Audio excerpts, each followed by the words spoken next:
We'll get started. Good morning, everyone. I would like to call this meeting to order at 10 a.m.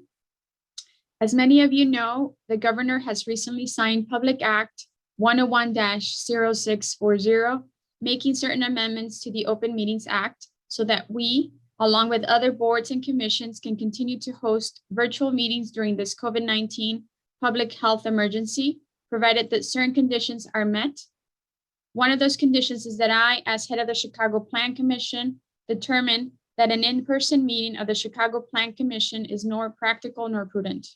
I want to make sure our virtual meetings meet all the conditions of the Open Meetings Act as amended. Therefore, I am making a determination pursuant to the newly created Section 7E2 of the Open Meetings Act that an in-person meeting of the Chicago Plan Commission is not practical nor prudent. Similarly, I am also making a determination pursuant to the newly created Section 7E5 that because of the disaster as declared by the governor, it is unfeasible for at least one member of the Chicago Plan Commission or its chief administrative officer or its chief legal officer to be physically present at the meeting place in as much as there is no physical meeting place. Before we get into the full meeting agenda for the September 15, 2022 Chicago Plan Commission meeting, I would like to ask everyone that because we are meeting virtually, please be mindful of your surroundings in terms of noise. Please remember to keep yourself muted when you're not speaking. The meeting is being recorded and also live streamed for public viewing. Lastly, if you're an active participant in the meeting, especially if you're speaking, please do not watch the live stream as this will cause audio interference. Thank you. I want to also provide guidance quickly for those who have pre-registered to provide testimony on the cases presented for public hearing today. Those who requested to testify at the Plan Commission today should have already submitted testimony forms, which included the speaker's full name and address, as well as the public hearing item number, and those forms have been gathered by the staff. I would also like to remind our presenters to please be mindful of their presentation length and to please stay on point in a concise and efficient manner so as to respect the time of all in attendance. Out of respect for others, speakers should please limit your comments to 3 minutes. When your name is called, your microphone will be unmuted to allow you to make your comments. Please attempt to refrain from repeating comments that have been made by previous speakers. The public comment portion of the meeting is not a question and answer session of staff or the applicant, but an opportunity for attendees to voice their opinions on a particular proposal. Out of respect for others, please do not interrupt or disrupt the speakers. Any individual who disrupts the presentation or any subsequent comment session may be muted and removed from the virtual hearing session. We will now call the roll.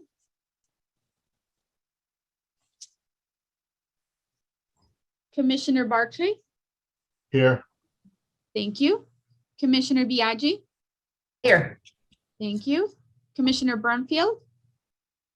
So here's what we want to do. Listen. I thought I saw Vice Chair Brumfield. Okay, we'll come back to him. Commissioner Burnett. Here. Thank you. Commissioner Cox. Here. Thank you. Commissioner Escareño. Not here. Commissioner Flores is here. Commissioner Garza. Not here. Commissioner Chairwoman, Commissioner Yes. Garza is here on the phone. I tried to promote him. Okay. Do we come back to him? Yes, we should. Okay. Commissioner Lightfoot, not here. Commissioner Lyons. Here. Thank you. Commissioner Murphy. Here. Thank you. Commissioner Novara.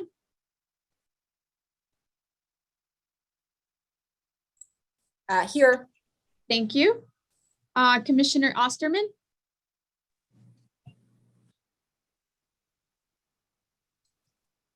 Not here. Commissioner Piñeiro. Here. Thank you. Commissioner Reyes. Not here. Commissioner Esposato. Not here yet. Commissioner Tunney? Not here yet.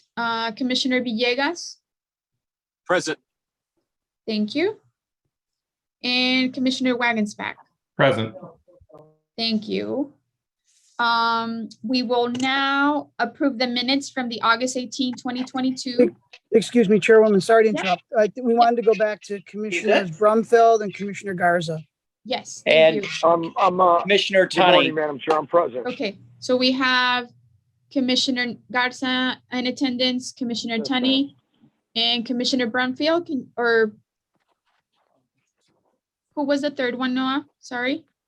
Commissioner Brumfield, looks like he's trying to connect the audio right now. Just give a thumbs up, Commissioner.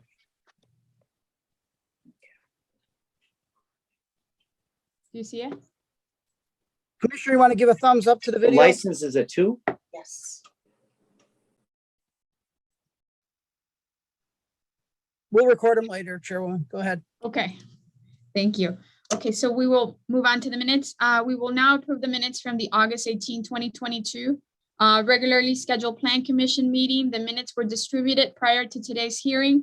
Do I have a motion to approve the minutes from the regularly scheduled meeting of the Chicago Plan Commission held on August 18, 2022? Motion to approve those minutes. Thank you, Commissioner Second, Wagensback. Garza. Do I have a second? Second, Garza. Thank you, Commissioner Garza. We will now roll call vote. Commissioner Barclay. Okay. Thank you. Commissioner Biaggi. Yes. Thank you. Commissioner Brumfield.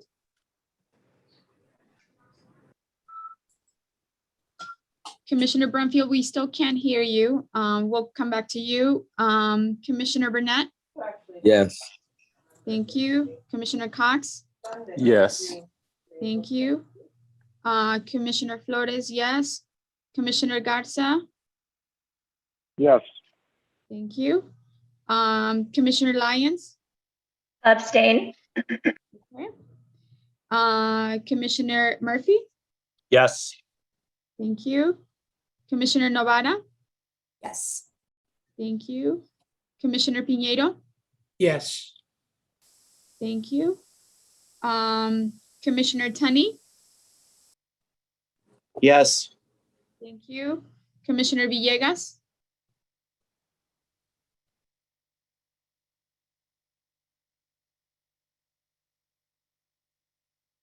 Commissioner Villegas, we can't hear you. Okay, we'll come back. And Commissioner Wagensback. Yes. Thank you. Motion passes. We have a deferral for today. So prior to commencing the public testimony and regular business listed on the agenda, we have one item for which we're seeking a deferral. The item was listed under the interagency heading in the disposition section as item C-9, a resolution recommending a proposed ordinance authorizing a disposition of city-owned land generally located at 4300 West Roosevelt Road and 4301 West Fifth Avenue to 4300 Roosevelt LLC. And this is in the 24th Ward. Can I get a motion to defer this item to a future Plan Commission meeting? So moved, Novara. Thank you, Commissioner Novara. Do I have a second? Second, Biaggi. Thank you, Commissioner Biaggi. We will roll call vote. Commissioner Barclay. Yes. Thank you. Commissioner Biaggi, if you Yes. want to confirm, thank you. Uh, Madam Chair, Commissioner Brumfield is present, and yes, Thank you. resolve my have your audio permission. issues. Yes, thank you. Commissioner Burnett, Yes. thank you. Commissioner Cox, Yes. thank you. Commissioner Flores is a yes. Commissioner Garza, Yes. thank you. Commissioner Lyons, Yes. thank you. Commissioner Murphy, Yes. thank you. Commissioner Novara, if you want to confirm, Yes. thank you. Commissioner Piñeiro, Yes. thank you. Commissioner Tunney, As well. Yes. as, thank you. Commissioner Villegas, I think we lost Commissioner Villegas. And I see that Commissioner Escareño is in attendance. Yes. Thank you. Do you want to vote on this item as well? I am sorry, I just joined, so. Okay. Okay, thank you. Commissioner Wagensback, Yes. thank you. So motion passes to defer this item. We will now take public testimony for the items remaining on the agenda today. We have received speaking forms from 4 individuals this month. First is Ms. Bonnie Sanchez Carlson on items D3 at 1147 South Wabash, followed again by Ms. Sanchez on item D4 at 2556 South Federal, and then Mr. Butler Adams on item D5 at 4301 South Prairie, and then Mr. Butler Adams again, but this time for item D2 at 4800 South Cottage Grove. And lastly, Ms. Laura Donaldson on item D1 at 1201 West Cabrini, amendment to PD number 896. Is Ms. Bonnie ready to speak? Yes, Commissioner Flores, I am here. Thank you. We can hear you. You can get started.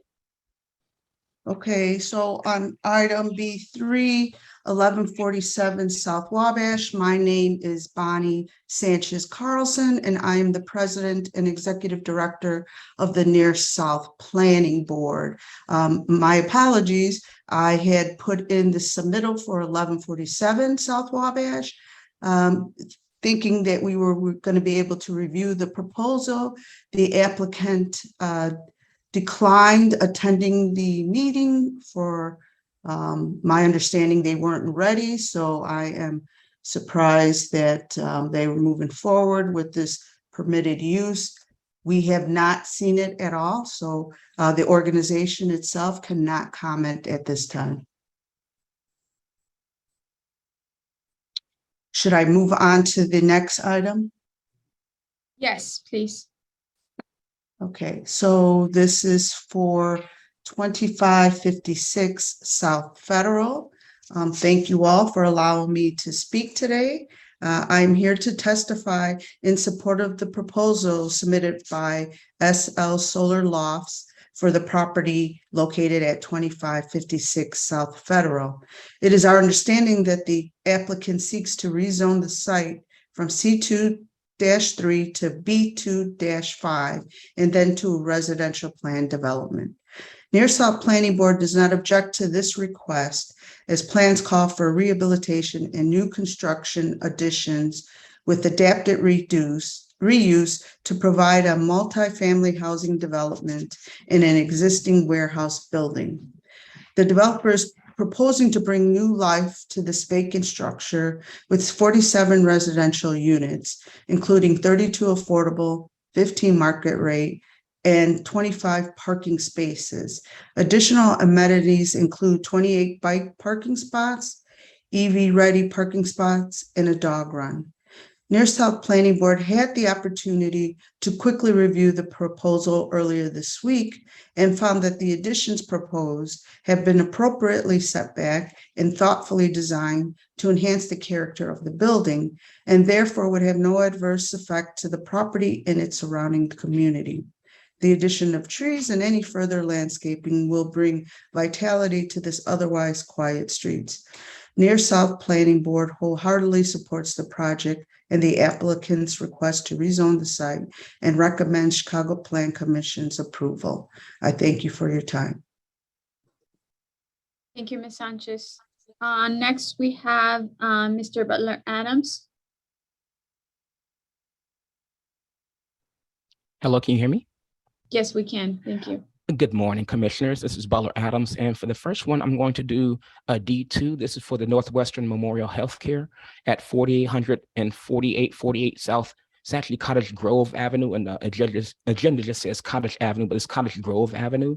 For someone who lives in the area, I live in Woodlawn, just about a mile and a half south of here. It's very nice to see another one of the large scale vacant lots go away and be used for something that's going to be helpful for everyone in the community. I had never had to use Northwestern by myself before until earlier this spring, and I had to come from my home in Woodlawn all the way downtown to Streeterville to have that service. Now, with this facility being built in the area, I won't have to travel as far. Instead of 10 miles, I have to go 2.5 miles, and that will be much more convenient for me and others who use the Northwestern facilities. Again, it's not a bad building at all. It's nice to see a vacant lot go away, and I will say thank you so very much to the developers and Northwestern for keeping that corner building. It's not anything spectacular in terms of its architectural, but it's an older structure and it has a lot of the neighborhood character. So I'm very pleased to see that particular building on the corner remain. I will ask that Northwestern perhaps maybe have a much more lush green roof atop of the parking garage. Whether it's accessible or not, it's just would be nicer personally to see something more lush up there.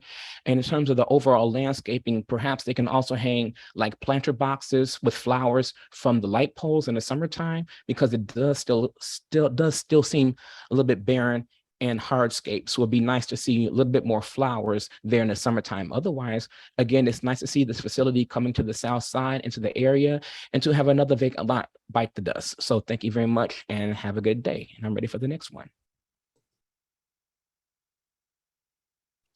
Okay, so this again is Butler Adams, and I am now speaking on the D5 proposal. This is for 43rd and Prairie. Again, I'm very, very familiar with this area. I've been watching phase 1 of this project rise. I've spoken in favor of that project. I'm now also speaking in favor of the second project. It's nice to finally speak of a decent looking TOD project on the south side. I've been speaking about so many projects on the north side and along Lake Street in the 27th Ward. It's nice to speak about something closer to where I live. And I do hope that the planning department is looking at all transit stations all along the CTA. I know that you all just passed a new TOD ordinance where it kind of expands the area. So I hope a plan is being put together to look at the green line, the red line, the blue line, where all the vacant lots are, and see what can actually be done with all that in the surrounding area. It'd be nice to see an actual TOD transit plan for the entire city. For this particular project, again, it's going to be a very nice addition to the area. It's getting rid of a vacant lot, and it's helping kind of a depressed area. There hasn't been that much development around there. Lately, you've had some 2 flats and 3 flats, but over the past year, things have been picking up, and this hopefully will be a catalyst for more. I'm hoping developers look at 51st Street. They're doing some stuff around 40th Indiana right now. And again, some of the other transit stations as well as Metro Electric, not just CTA.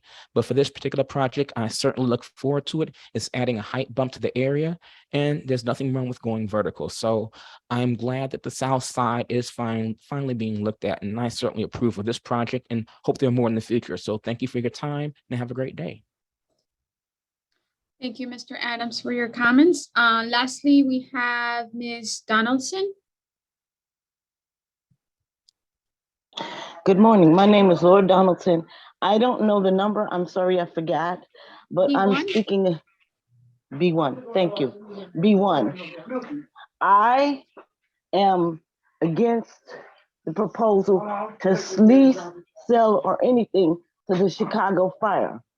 The area of 14th and 15th in Ashland should be used for housing. There are way too many people that are homeless because CHA is steadily selling off land for other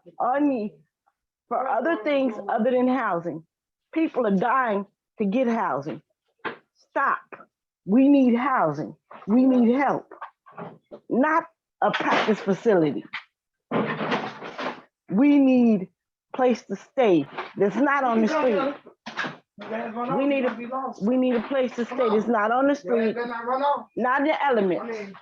We've done our part. Please stop selling off land for other things like police stations, shopping centers. Your job is to house people, not keep us on the street. You have a good day. Thank you. Thank you, Ms. Donaldson. Do we have any other members of the public who wish to make public comments at this time? Please raise your hand in the Zoom window and we will call your name in the order that they appear. We'll give everybody a few seconds. Chairwoman, we have Robert Kohler. Okay. Good morning, I'm Robert Kohler. I live at 1160 South Michigan Avenue, which is right across the alley from the proposed B for Bravo B3 proposed cannabis store. I've been a trial attorney and a litigator for all of my life, and I can see that this proposed use can lead only to disaster. It's going to be a nuisance for the foreseeable future.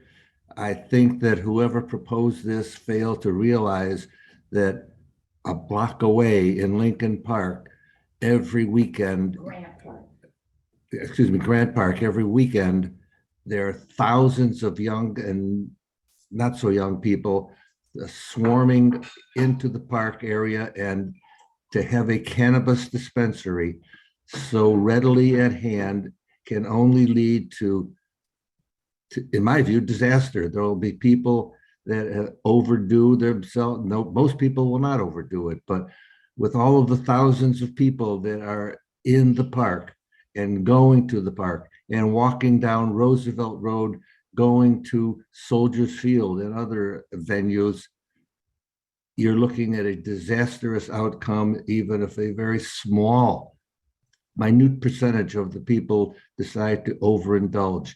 And you know that there will be a reasonable number of people that will overindulge. They will be on the streets, they'll be in the alleys, they'll block traffic, and they'll be sick. And some of them are going to be dying from drug overdose. I think that this is a very ill-founded idea, and I vehemently oppose it, and I think all of my neighbors would vehemently oppose it. Thank you very much. Thank you, Mr. Kohler, for your comments. Do we have any other speakers signed up?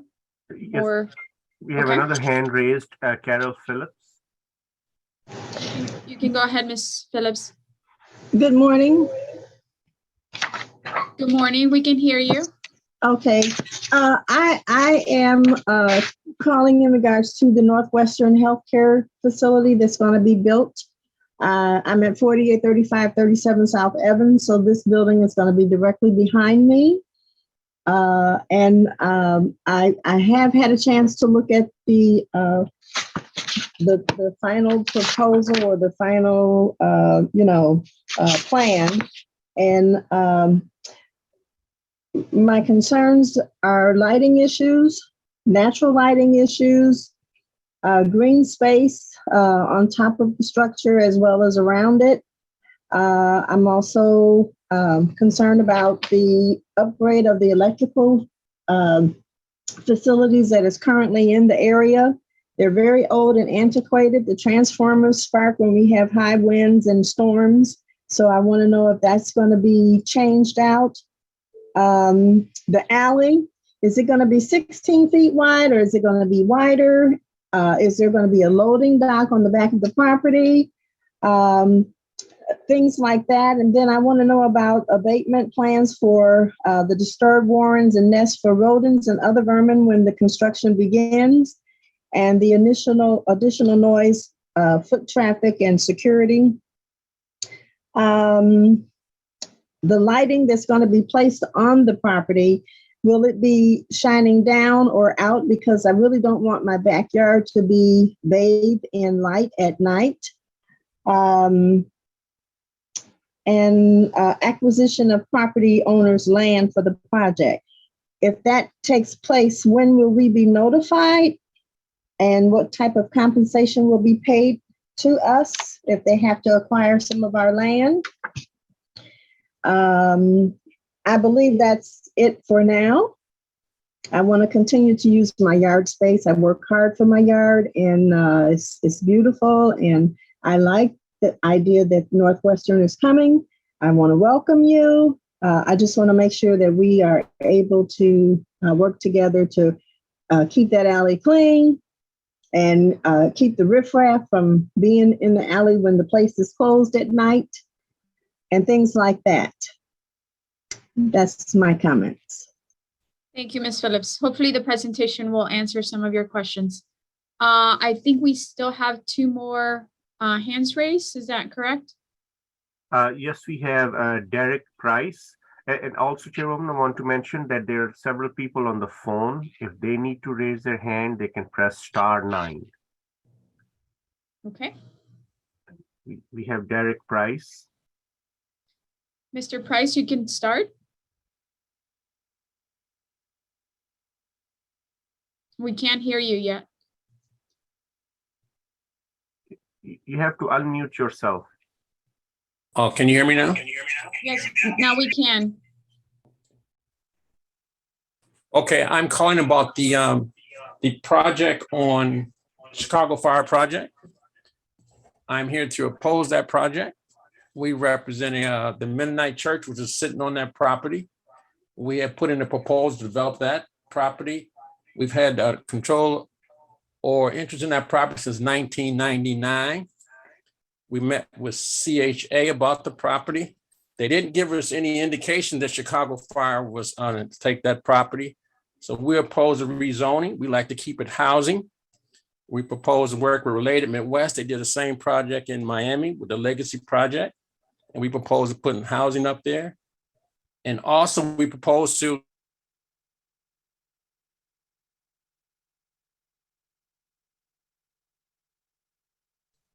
Mr. Price, we lost your audio. a year for 25 acres, which works out to less than $1 a square foot. I mean, if the CHA needs money for that, then we have a means to match that actually proposal. It was a 40-year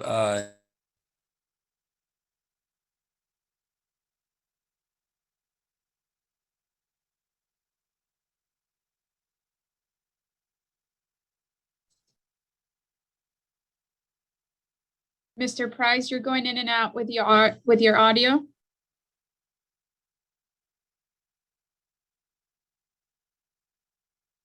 I think he's having some audio issues. So you want to go to the next one? Yes, do we have a name for the next one? Ann Smithwick Burns. Okay. Yes, this is Ann. I'm commenting on the 1147 South Wabash. First and foremost, this is a residential neighborhood. Armed guards, which are required at these cannabis locations, are not conducive to a pleasant residential neighborhood. The location does not provide for parking, and what will ensue is a further congestion on Roosevelt Road or completely blocking the adjacent alley. It's located on an alley and 1/2 block to 3 L lines. Perfect setup for robberies and escapes. The building owner has not maintained the exterior of the building. Sidewalks and alleys are strewn with garbage.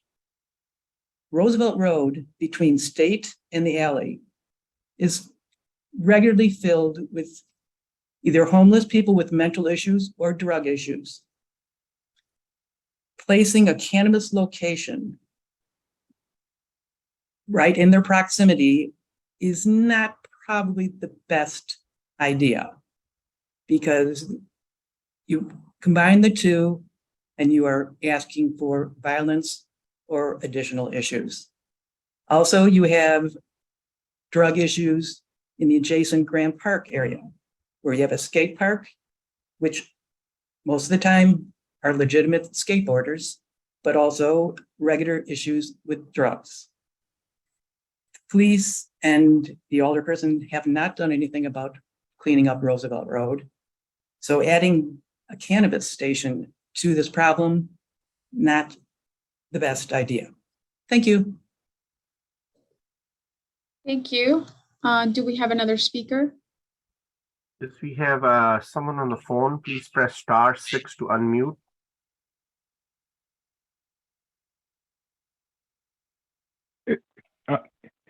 May I speak now? Yes, can you state your name? Yes, my name is Dennis Garrett. I'm a physician. I'm the executive director of the Chicago, formerly named the Chicago Area Health and Medical Careers Program, now known as CHAMPS. We are opposing a project of the Soccer Fire team. This project is unacceptable. My comments are in line with the speaker before the previous speaker, Derek Price, on the grounds that we had been working for over a decade to secure the property, along with having investors. CHAMPS is a pipeline initiative originally formulated back in the 70s to increase the number of Black physicians and dentists, along with others. And through this pipeline effort, a number of us have grown up and now are practicing in the area and in the state of Illinois. And we have partnered with a Black church on the Black side, on this west side, that has been there for over 70 years. It is unacceptable for this property to be somehow in the middle of the night taken away from what we have been working on for over 10 years. This is unacceptable behavior. It's not democratic. And so we're saying, allow us to do what we were doing to build on that property that's going to cover the concerns of another speaker in terms of the housing need in that area, manufacturing needs in that area, that we have documented that what we want to do. This is unacceptable behavior, and the Planning Commission must vote no to that project and engage us seriously.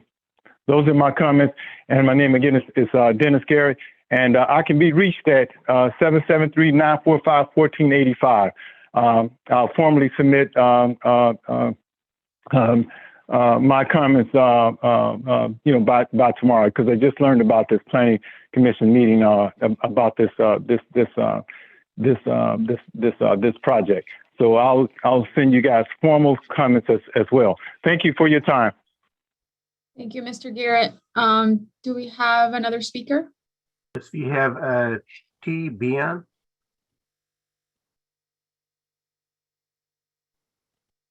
Yes, this is Bianchi here, Pastor Bianchi. You can You go hear ahead. me? Yes, we hear you. Yes, what Dr. Gary just said and what Derek Price just said is consistent with my thoughts. And I've been pastoring here for the last 25 years. That church has been here for 60 plus years, almost 70 years, like Dr. Gary said. We've been engaged with CHA in the last several years since my pastoral ministry here. And housing is a very challenging issue. The current Biden-Harris administration has even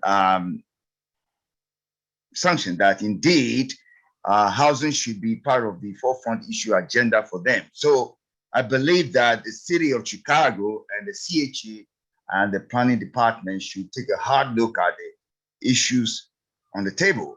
That is providing affordable housing and providing high skill level employment for our people, and also wealth through housing for our people, so that the issue of allowing the platform for Chicago Fire to come here is very, very much unacceptable. And so, yes, these are the thoughts that I have at the moment. And I hope and pray that you dutifully and diligently see to it that the planning department considers what we are discussing at the moment, that we be given the platform to provide affordable housing and high skill level employment and wealth for the people who have a historical link to the area. Thank you for your time. Thank you. Next speaker. We have no more hand raised, Chairwoman. No more? Okay. Next on the agenda are matters submitted in accordance with the Interagency Planning Deferral Act. Do I have a motion to approve item number 1 and 2 under the ANLIP heading, items number 3 through 8, and then number 10 under the disposition heading, with a reminder that item number 9 has been deferred. Item number 11 under the acquisition heading, and lastly, items 12 and 13 under the TIF plan update heading. Do I have a motion? I'll make the motion, Madam Chair Garza. Thank you, Commissioner Garza. Do I have a Seconded by second? Commissioner Brumfield. Thank you, Commissioner Brumfield. Roll call vote. Commissioner Barclay. Yes. Thank you. Commissioner Biaggi. yes. Thank you. Commissioner Brumfield, you want to confirm your Yes. vote? Thank you. Commissioner Burnett. Last night it was like, I had gone to pee already. Commissioner Burnett. Not here. Commissioner Cox. Yes. Thank you. Commissioner Escareño. Yes. Thank you. Commissioner Flores is a yes. Commissioner Garza, you want to confirm your vote? Yes, ma'am, yes. Thank you. Commissioner Lyons. Yes. Thank you. Commissioner Murphy. Yes. Thank you. Commissioner Novara. Yes. Thank you. Commissioner Piñeiro. Yes. Thank you. Commissioner Tunney. Yes. Thank you. Commissioner Villegas. Stepped out. Commissioner Wagensback. Yes. Thank you. Motion passes. Commissioner Burnett votes yes. Okay, we have you, Commissioner Burnett. Thank you. Now we will move on to the public hearing presentation portion for matters submitted in accordance with the Lake Michigan and Chicago Lakefront Protection Ordinance and or the Chicago zoning ordinance. The first item on the agenda is D1, a proposed amendment to residential business plan development number 896, submitted by the City of Chicago Department of Planning and Development for the property carrying a reference address of 1201-1285 West Cabrini Street. The applicant is proposing to rezone residential business plan development number 896 to residential business plan development number 896 as amended to facilitate the development of a training facility for the Chicago Fire Football Club in an area generally bounded by Roosevelt Road, Ashland Avenue, 15th Street, and South Loomis. The overall development will include a 2-story, roughly 51,500 square foot office building and 142 vehicle parking spaces. Additionally, the boundaries of the planned development will be adjusted to account for the removal of several parcels of land along Ashland Avenue. Lastly, as a result of the proposed development and the adjusted boundaries, the subareas will be redefined within the planned development boundary. No additional overall bulk or density will be added to the previously approved plan development as a result of this amendment. And this is in the 25th and 28th wards. Brian Hacker will provide the context overview and the applicant will present their proposal. Great. Yeah. Good morning, Chairwoman Flores and members of the Brian. Plan Commission. Thank you for the detailed introduction there. So yes, this is, for the record, my name is Brian Hacker, planner with the West Region, the Department of Planning and Development. And this is an amendment to residential business plan development number 896. I want to start off by saying that this project is a partnership between the CHA, who's a major landowner here, the Chicago Fire Football Club, and Related Midwest, who's the master developer for PD 896, which is also known as Roosevelt Square. So the proposal is to amend plan development number 896 to revise the PD boundary, the sub-area map, the statements, and the bulk table. And as previously mentioned, it's to develop a training facility for the Chicago Fire Football Club, which is Chicago's Major League Soccer franchise. That'll consist of a 2-story, roughly 51,500 square foot office building, 142 vehicle parking spaces, 5 full-size soccer pitches, and 1 partial soccer pitch. And it also include proposal for a temporary inflatable dome over one of the pitches for the cold weather months, which is roughly November through March, weather dependent. This is located in the near west side community area. So this is a diverse area that includes the Illinois Medical District, the University of Illinois at Chicago, the West Loop community, University Village, Tri-Taylor, and the Roosevelt Square development, which we'll be discussing today. It's roughly 63,000 residents, and it's seen an increase in recent years and has a diverse population. Current zoning for the development site is within PD 896, which has a net site area of 106.6 acres, a gross site area of 164.6 acres. It currently has 14 subareas within it, max FAR of 1.23, and includes land uses such as mixed income residential, retail, mixed use, and institutional primarily. So the site proposed for the Chicago Fire development is outlined here is 24.2 acres in area. It's on land that is predominantly owned by the CHA, but also some land that's currently owned by the Chicago Fire. For context here, to the east and to the east, you've got the CHA Brooks homes. There's the Fosco Park, the CHA Loomis Courts residential development. Right to the southwest of the site is the Adams Medill Rec Center. And to the east across Ashland Avenue, there's some big box retail there with a Costco and a Jewel. And to the west and to the northwest of there is the Illinois Medical District with a number of institutional and healthcare uses. And to the south of the site, it's bounded by Union Pacific Rail Yard and rail tracks. So this view just shows the axonometric perspective of the site, so you can get an idea of some of the existing development here. This shows a better view of the Adams Medill Parks, which has been completed and consists of a multi-use athletic field adjacent to the site, as well as a field house. And you can get an idea just for some of the surrounding buildings in this image here. This shows the view from the street here. This is at Ashland and 14th Street looking north. 14th Street would be the primary access to the fire's facility. So this gives you a view of the existing development there along Ashland. It's a mix of uses.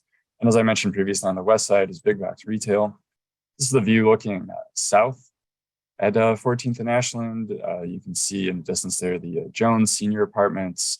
There's vacant land and some existing mixed-use buildings. Jumping over to the east side of the proposed development site here, this is from Loomis. This is looking north, roughly 13th Street. There's a couple of CHA buildings on the west side of the street here. To the east are the Brooks homes. And then this is from that same location looking south. So on the right side in the image here is some of the vacant land that the development is proposed on. In the background, you can see the Adams Medill field house. And then to the left, you can see the existing Brooks homes. Excuse me. For some background on this site, PD 896 was formerly known as the Obla Homes, which is named after 4 CHA developments: Jane Addams Homes, Brooks Homes, Loomis Homes, and Abbott Apartments. Today it's known as Roosevelt Square, and it's a combination of CHA, affordable and market rate residential developments with several future phases that are planned for the PD. And when we hand the presentation off to Related Midwest and their team later on, you'll get to hear more about that in greater detail. For planning context, the Greater Roosevelt Square Master Plan, which was completed in 2016, is relevant to this area. This was a plan that was led by the CHA. And as I just referenced, Related Midwest was chosen as the master developer for this site. Some of the recommendations in this include mixed income housing with a variety of residential products that are integrated with open space. And it also addresses some improvements for street and pedestrian connectivity across the site. To provide some background on the timeline, the stakeholder and public outreach began in spring of 2022 with the CHA holding a string of meetings that included stakeholders and resident groups to introduce the fires proposal. In May of this year, the CHA held in partnership with DPD and other city agencies, community meetings for the proposal that were open to the public. And the plan development application was filed in June of this year. In July, there was a community meeting with Related Midwest in the 28th Ward to discuss the changes that are going to be made to the Roosevelt Square Master Plan. And then in August, DPD held a public meeting on the fire proposal to present the draft final plans. So moving on here, I'm going to be presenting some of the major zoning changes that will be made to PD 896 before handing it off to the fires team to allow them to discuss their proposed development.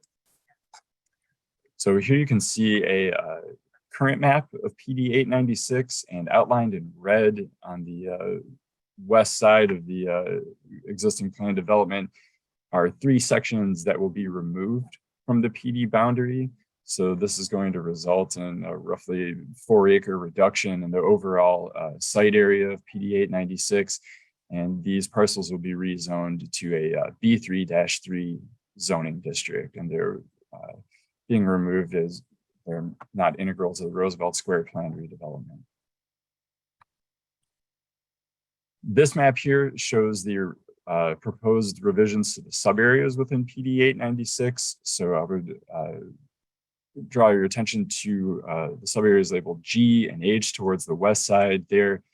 These will be devoted sub-areas for the fire proposal and for the Adams-Medill Park.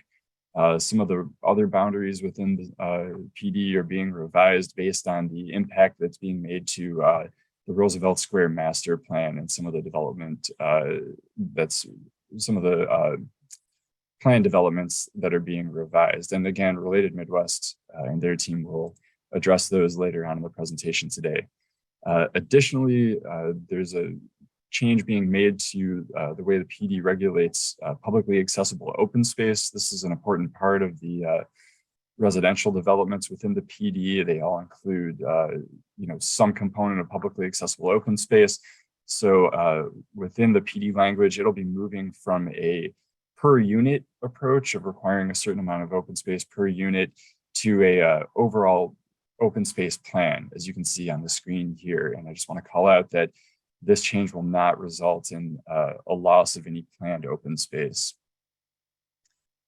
So I'm going to stop here and hand it off to Mariah DeGrino, who's going to be taking over for the fire presentation, and she can introduce the members of their team. Thank you, Brian. My name is Mariah DeGrino from DLA Piper. I, along with my colleague, Katie Jenke-Dale, represent the developers Chicago Fire and Related Midwest in connection with this amendment. I'm joined by Paul Cadwell from the Chicago Fire, Doug Osborne, Crawford Architects, the fire's architect, Michael Kaplan with Related Midwest, Julie Obrata from Gensler, Ann McKenzie, Chief Development Officer for the CHA.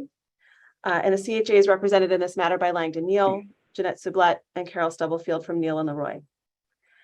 As Brian noted, the driver for this PD amendment is to facilitate development of a new performance center for the Chicago Fire Football Club, Chicago's men's professional soccer team. As we hope you know, Chicago Field is the Fire's home field for matches. However, the Fire currently operates out of 3 additional facilities: front offices in the Loop, a recreational soccer facility near Tallman and Addison, and a training facility and sporting operations located in Bridgeview. The PD amendment would allow the Fire to relocate their Bridgeview operations to the city, allowing the Fire to fulfill a multi-year effort to focus its engagement with Chicago's communities. Without further ado, I'd like to invite Doug Osborne from Crawford Architects to walk you through the proposed plans. After Doug will turn it over to Related Midwest to talk about the other changes being made in connection with this PD amendment. Thank you, Laura. This image highlights in perspective the 24.2 acres of development being proposed for the Chicago Fire Football Club's new performance center. This is a view taken from the southwest corner of the development looking northeast. Next slide. The 51,500 square foot performance center will house the soccer operations staff and players and is a place for the players to train, recover, and prepare for matches to improve their performance. This is not intended to be a location, excuse me, where the first team will play their matches. Next slide.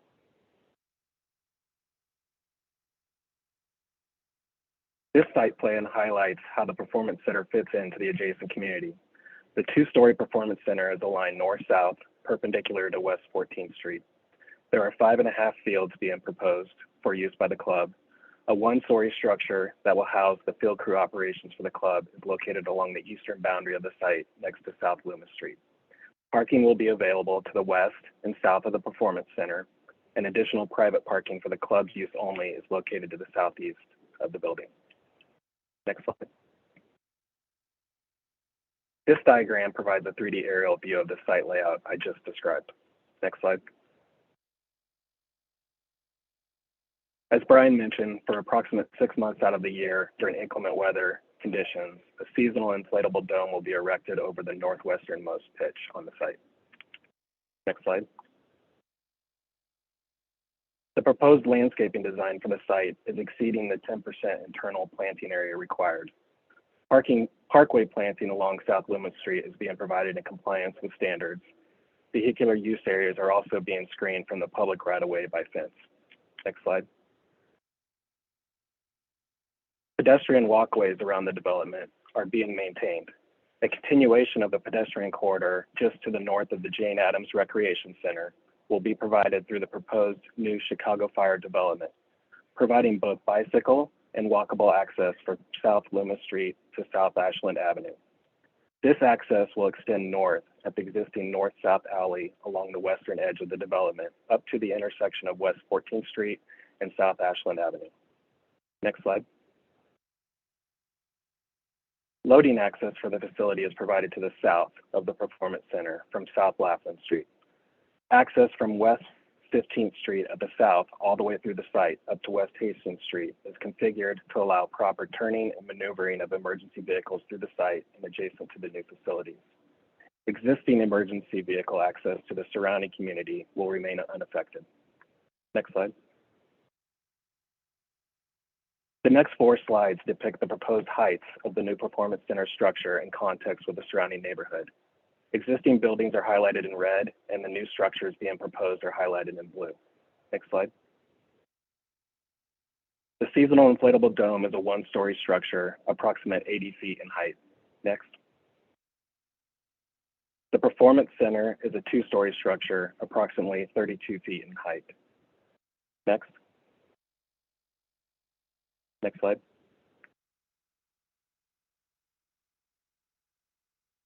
The design of the Performance Center takes cues from adjacent buildings in terms of scale and massing. We are proposing a combination of brick veneer, pre-finished metal paneling, and curtain wall systems for the exterior finished materials. Next slide.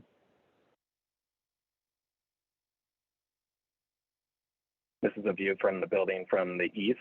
Next slide. A view from the north elevation. Next slide. And finally, a view of the Performance Center from the south. Next slide. Similarly, the field crew building will be a pre-engineered building system with upgraded facade enhancements. As you see here, we would be utilizing similar masonry and pre-finished architectural metal panel on the exterior of this facility. Next slide.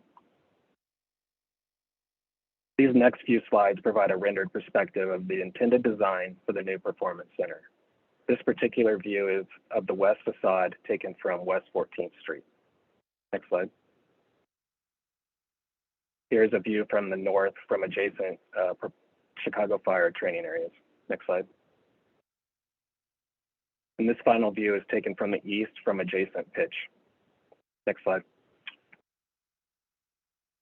The ground level of the Performance Center will house the sporting side of the club. This will include locker rooms, medical spaces, workout spaces, recovery spaces, and various meeting rooms for the club. Next slide.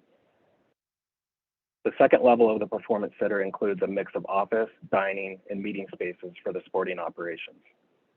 Next slide. The planned development will comply with the Chicago Sustainable Development Policy. To comply, we will be pursuing working landscapes, enhancements of tree planting soil volumes, and installing electric vehicle charging stations. Next slide.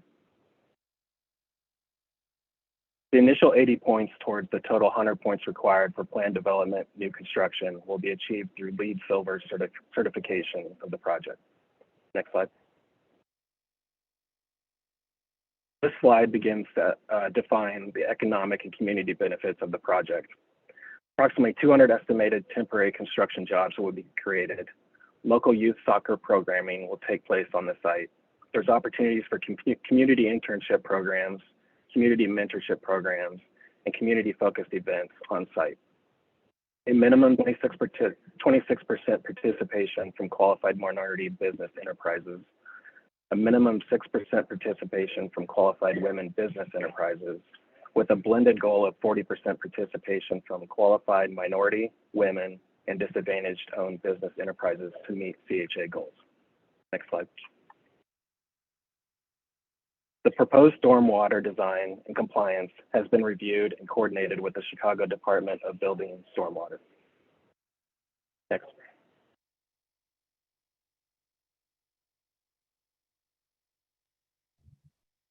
At this point, we'll turn it over to Michael Kaplan from Related Midwest to talk about the other changes that are happening. Thanks, everybody. So as CHA's partner for the ABLA redevelopment, we were brought into the discussion early, which has allowed this opportunity to be complementary to what we're envisioning rather than conflict. And we're excited about it, in part because what has come out of it is a really good residential plan that was badly in need of updating.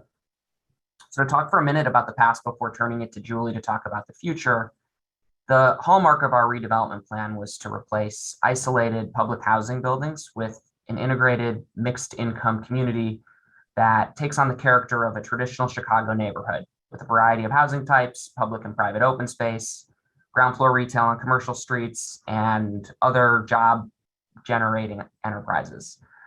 But critical to being an integrated neighborhood is to evolve as the city around us evolves. And as a result, we've been back to make one-off zoning adjustments for each of the last 5 buildings, 4 of which you can see here.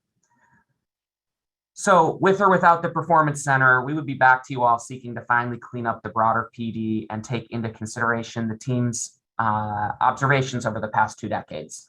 So with that, I'll turn it to Julie Obrata to talk about the vision for the remainder of the ABLA Homes redevelopment. Thank you. Thank you, Michael. So across Roosevelt Square, the proposed change to the units and FAR is similar to what was previously approved. The areas in blue and red have not changed, and areas in yellow are the ones that we're focusing on for revision. Next. These areas are aligning with major streets, so Roosevelt Road, Taylor Street, Racine Avenue, and Blue Island. Next. The master plan is focusing on mixed-use buildings along these active corridors and infilling flats and townhomes within the rest of the site. It's also identifying key locations for publicly accessible open spaces that were not previously planned. Next. Within the plan, we filled in a variety of townhomes of different types, single family, and associated private open spaces. Next. And additionally, there's a mix of multi-unit buildings from 3 flats to podium buildings. Next. North of Taylor Street, as you can see in this map, a large open space serves as a shared gathering space for the neighbors. Next. Surrounding that space is a series of single-family attached townhomes. And next. Along busier streets like Racine, as you can see here, and Taylor, larger buildings frame the edges of the development. Next. Within this view of the conceptual park space at Lytle Street, the character is defined by those surrounding townhomes. Next. And these two slides show conceptual views of activity and retail opportunities and other active ground floor spaces along Taylor, and the next slide, along Racine. Next. Yeah. So Julie, apologies for interrupting you here, but I just want to Sure. make the specification that none of the developments that are being presented in these slides are coming in for approval at Plan Commission today. These are all part of the conceptual master plan for Roosevelt Square. So none of this is being voted on as a approved development that will be moving ahead. These are all conceptual renderings and plans. So just want to specify. So sorry about that, Julie. Thank you. Thank you very much. No, that's very important. Great. And along Roosevelt Road, the idea was to help infill the street, create a stronger street facade with smaller multi-family buildings and flats to complement the new buildings that have been located there. And next slide. Beyond Roosevelt, filling in those blocks, they're filled with townhomes and flats that would match the massing and street character of buildings previously completed by this plan. Next. And then specifically at 15th Street, larger buildings complement surrounding new development and the industrial character along the railroad tracks. You can see that in the next slide as well, which has larger buildings already existing along there. And the final slide, looking at the full master plan, this was an opportunity for us to really kind of rethink this master plan, strategically placing density in places where we could complement active streets, and then infill blocks to complete the plan within. Thank you. Okay, yeah, thanks, Julie and Michael. So before I address our recommendation slide here, just one thing that I wanted to clarify after the presentation was that, as it was mentioned before, there's a significant amount of CHA owned land here, and that the current arrangement is for the fire to enter into a long-term lease for the CHA land, although the detail and lease terms are still being finalized. So to close out here, the DPD recommendation is to approve zoning map amendment to PD 896 to revise the boundary and sub-area map and facilitate the development of a training facility for the Chicago Fire Football Club that will consist of a 2-story, roughly 51,500 square foot office building with 142 vehicular parking spaces. After reviewing the application materials and analyzing with respect to the factors addressed in previous slides, DPD recommends approval for the amendment for the following justifications. It encourages unified planning and development pursuant to section 17-8-0102, promotes economically beneficial development patterns that are compatible with the character of existing neighborhoods, promotes transit, pedestrian and bicycle use, it ensures accessibility for persons with disabilities, and minimizes conflicts with existing traffic patterns. It also reinforces desirable urban features found within the surrounding area, creates seamless or gradual transitions in bulk and scale when high intensity development occurs in or near areas with a lower intensity character. These are all pursuant to section 17-8 of the zoning ordinance. Finally, it's the recommendation of the Department of Planning and Development that the application for a zoning map amendment to PD 896 be approved and recommended for passage to City Council Committee on Zoning, Landmarks, and Building Standards. Thank you. That concludes our presentation. Hand it back to you, Chairwoman Flores. Thank you, Brian, and thank you to the rest of the team. I believe we have a couple commissioners that want to make comments or ask questions of the staff, starting with Commissioner Burnett. Yes, thank you very much. Have an award with for CHA developments in it. This concerns me a little bit because I'm always afraid of precedents. I know when I had a target built on a CHA property in Cabrini Green, we had to trade land. We had to replace the land that we allowed the target to be built on so that CHA will have their property back in order to finish complying with the replacement housing. I see that you all are leasing, that the soccer field or the fire is going to lease the land and have a long-term lease. I do recall hearing something, maybe in the media, I don't know if it's this site or other sites, in regards to the residents being concerned about their land being used for a soccer field and not housing.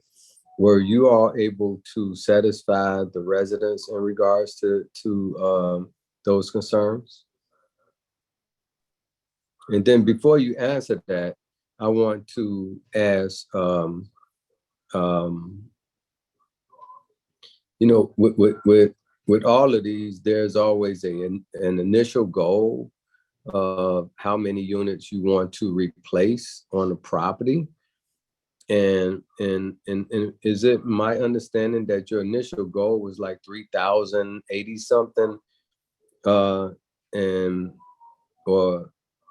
no, your initial goal was 3,070 something, and you already have a proposal for 3,080 something. You have more than what was proposed. Commissioner Burnett, this is Paul Cadwell from the Chicago Fire. To answer your first question, I can confirm that we do have the support of the local residents. The ABLA LAC have been partners with us at the beginning of the project, and they have given their approval to move forward with the project, and that's the local residents of the ABLA Housing LAC. The other question I can pass over to related or to CHA about the housing units. I think it sounds like a CHA question, so thank you so much, Commissioner Burnett. This is Ann McKenzie, Chief Development Officer at the CHA. As I think people have heard me a number of times say, of course, housing is our middle name, and housing is incredibly important, and 23 acres is a lot of land. We took into consideration a whole lot of things with this, specifically looking at this plan development and looking at what has transpired over the last 20 years and correcting it. So I think Michael explained it quite well, that we should be able to get the housing on this site and have this field. So and we've been working together for a long time. So this won't interrupt the replacement housing that's needed. We're actually, I wanted this PD reconsidered anyways to speed up the housing, because every time that we've had a new phase, we've had to come back and make some corrections. So related, we'll be back with Gensler. But this should not slow down the housing. And we actually anticipate that this is such a nice match to housing, because it's recreation, that we are hoping it speeds it up. And then, so that's great. Long as we don't lose any housing, yeah. Right? I don't want no one taking land from the people. I mean, you know, the unfortunate thing, these things have been promised to the people over 20 years ago, yeah. Right? And I'm dealing with that too, which is crazy. But I built the whole West Loop in 20 years, you know, quicker than that. But, you know, so I want to make sure people still had the opportunity that was promised to them to come back. I know that Alderman Irvin is trying to make sure that happened, but I just want to, you know, I want to make sure that there's no precedent, because I have a lot of land. You understand what I'm saying?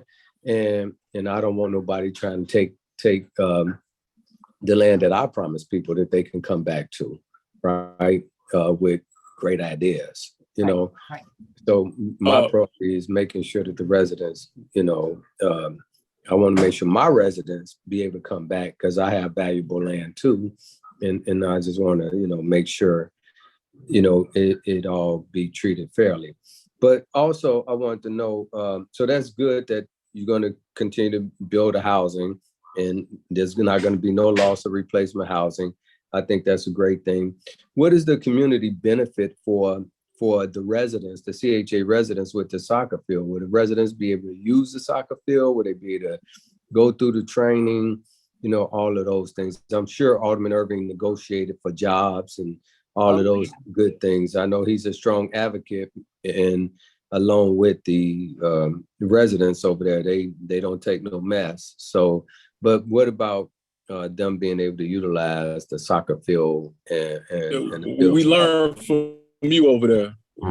He sure has, but he also, so thank you, Commissioner Urban, and he'll speak to what all of his good work, but I want to tell you part of what we started with too, that I don't think was clear to people. We own the senior building that was cited, that's within the PD. That senior building needs more parking. So part of what's going to happen through this is the Chicago Fire will be building that parking for us. So our seniors don't have to park on Ashland. So that's exciting. Our when Paul from the Chicago Fire talks about the residents, we have 330 residents with 330 units, so a lot more residents at Brooks Homes across the street from where this will be. That's who everyone's been speaking with. And those units are going to get rehabbed. Believe it or not, 22 years later, they need a rehab again.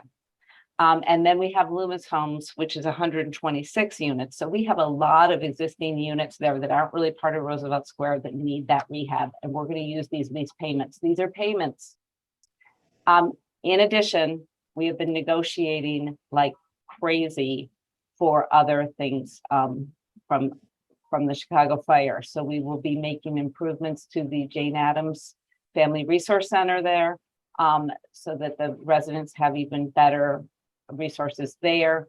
We will be making sure that we have a space for performances, that kind of thing, a big space there, a little more community space for our residents, because that's so key. And jobs, internships. Commissioner Irvin or Patty, please feel free to add. Yes, just to answer Commissioner Burnett's direct question about access to the facility. We've already started with complimentary programming for the residents of the community. We started that this summer. We also started hiring young men and women from the ABLA homes to work with our soccer camp program. As we move forward with if the development does move forward, we will be carving out time for community soccer operated programs that will be operated at times that are agreed upon with the local ABLA LAC and other community groups. So there will be access for community soccer, free, complimentary or free soccer programs for the residents. All right. So I want to commend Alderman Irving and Related and CHA and the fire and the residents for their negotiation on this. It sounds like a win-win proposition and situation. I just want to note that all of us that have CHA land in our communities, we are always concerned about potential land grabs. So I just want to make a note of that and let it be known that we stand with the residents in reference to those type of things happening. So congratulations and good luck to all of you. Thank you, Commissioner Burnett, for the comments. I believe we have a couple more commissioners that want to comment on this, and then we'll move on to the aldermen that are here wanting to speak as well. So next we have Commissioner Wagensbeck. Thank you, Chairwoman. I think most of my questions that I had have been answered. I wanted to hear from the fire about the community participation. I know in a previous iteration of this, they were heavily engaged in trying to connect to youth and make sure that there were opportunities both on the job side or internship side. Sounds like Alderman Irvin's really worked on that. And just providing opportunities to kids for maybe a new pathway to a new sport for some people. So I appreciate Mr. Caldwell speaking to that. On the issue of transit and traffic, if we could just go back to that for a second. It looks like the traffic issues are addressed. I have a little experience at the Tallman site and then the 39th and Pershing, and I know at peak hours it can get a little difficult. But how, looking at transit, how are we addressing that? I know we've got the Ashland bus there, and where would the majority of people be coming from if they were to use public transportation? Paul, I'll ask Paul to respond maybe to where maybe people are coming from. We do have Peter Lemon from Kimley Horn, the traffic consultant, who would need to be promoted to a panelist, but could also weigh in on the traffic issues as well. Yeah, I'm sure Alderman Irvin's already addressed it, but if you just want to give a quick overview of it again. I know we kind of zipped through that slide at one point. I can address where everyone's coming from, Commissioner Wagersbach. This is Paul Cadwell from the Chicago Fire. This site is greatly different to our one at the Tolman site, because this site is going to be focused on our first team players and our academy players. So overall, we're going to have around 80 people a day, 80 to 100 people a day coming to the site at staggered times, with our first team and first team support staff coming during the day, 8 a.m. to 2 p.m. And then our academy players, which is around 75 players, coming in the evening from around 4 p.m. to 8 p.m. The vast majority of our professional players and staff live in the South Loop. We have a small bunch of players and staff members that live in the west suburbs, and we also have a small majority in the Lincoln Park area, but the vast majority of our staff will be coming from the South Loop.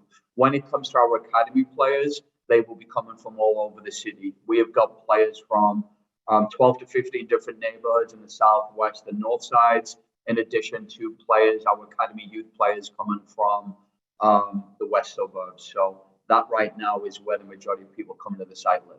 I'll pass it over to Peter for more of an update on the traffic study.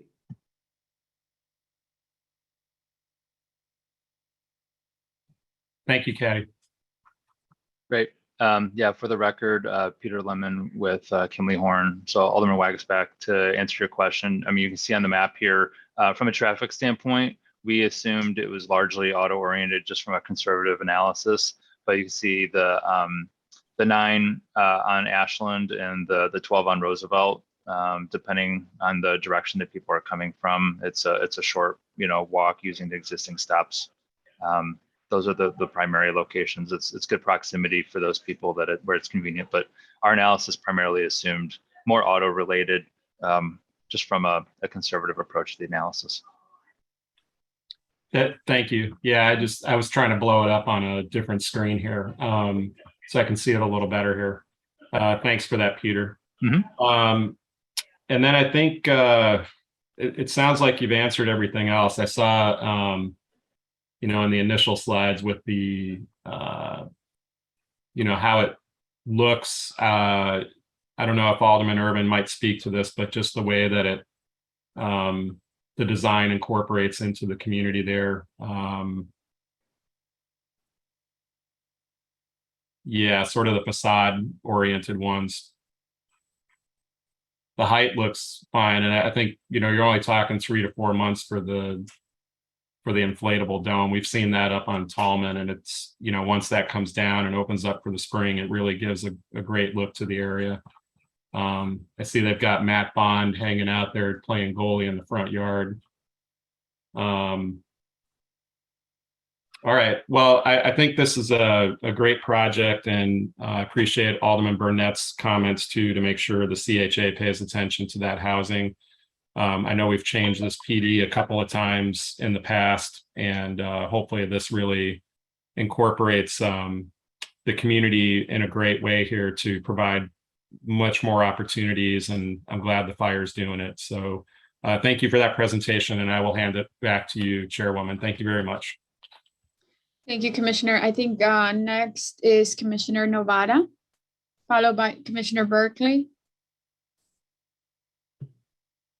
Thank you, Chairwoman. And I am eager, of course, to hear from Alderman Irvin, who I do want to commend for helping move this through. But I wanted to just reinforce a couple things from my perspective that Alderman Burnett was asking about, and primarily the misperception, I think, that this facility would result in less housing than had been committed. And I just want to reinforce that the public and affordable housing units committed to Roosevelt Square are not changing, that CHA, the Chicago Housing Authority, and related never contemplated using all of the land here for housing only. And I think, and I say this as the housing commissioner, thriving communities are made up of more than housing, right? So these are the other kinds of uses that we contemplate, importantly, not with any short change to the commitment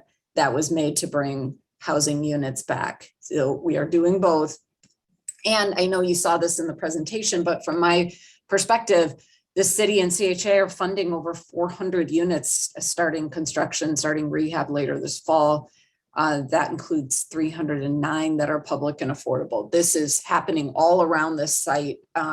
We'll be kicking off in a couple months. And so both are happening. We can do both. I think we need to do both in our communities. So I just wanted to say, reinforce that from my perspective. Thank you.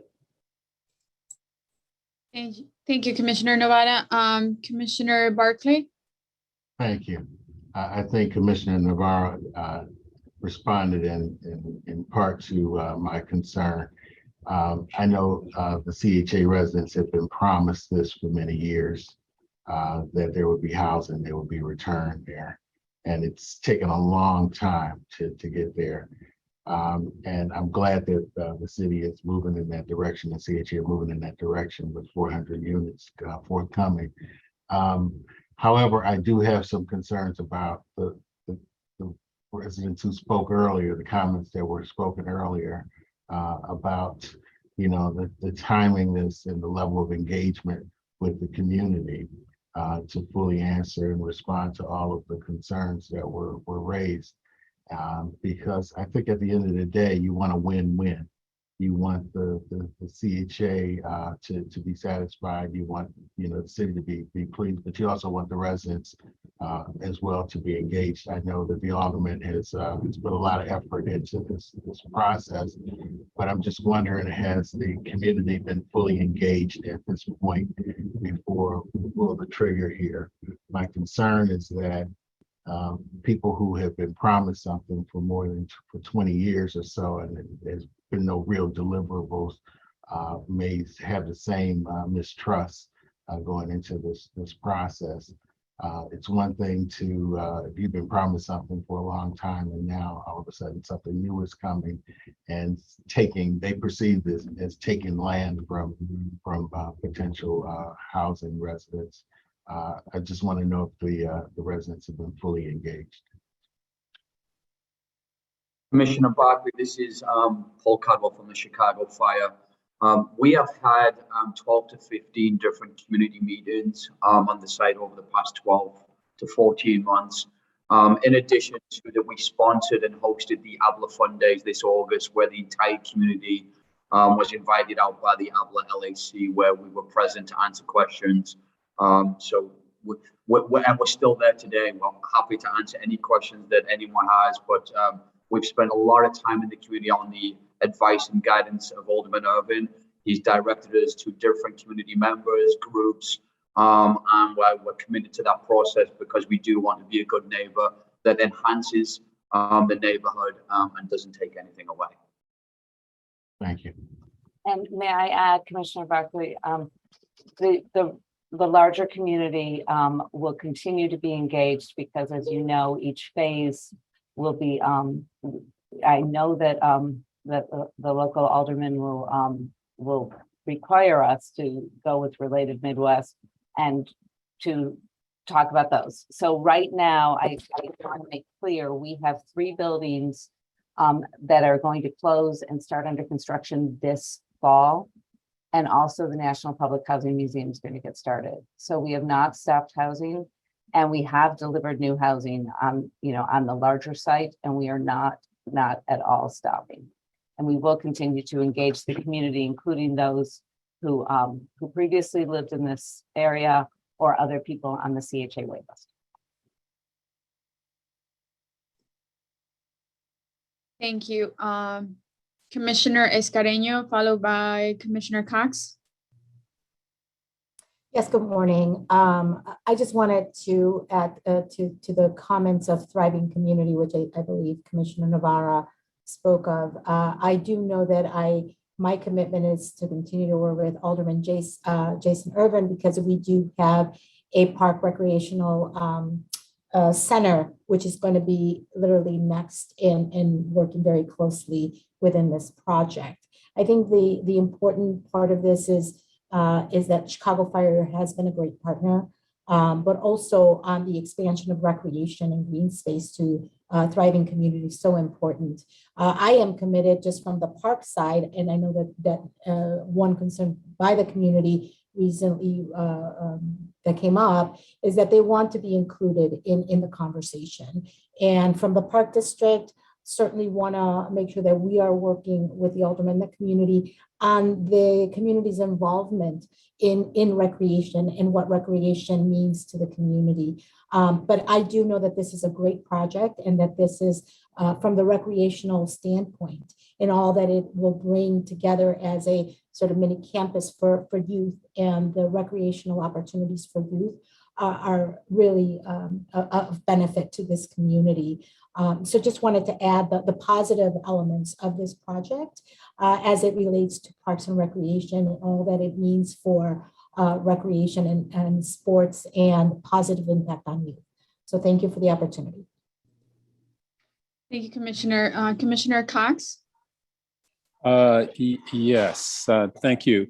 I just wanted to, one, commend the aldermen and CHA for their willingness to update the urban vision for their plan for transformation for this site.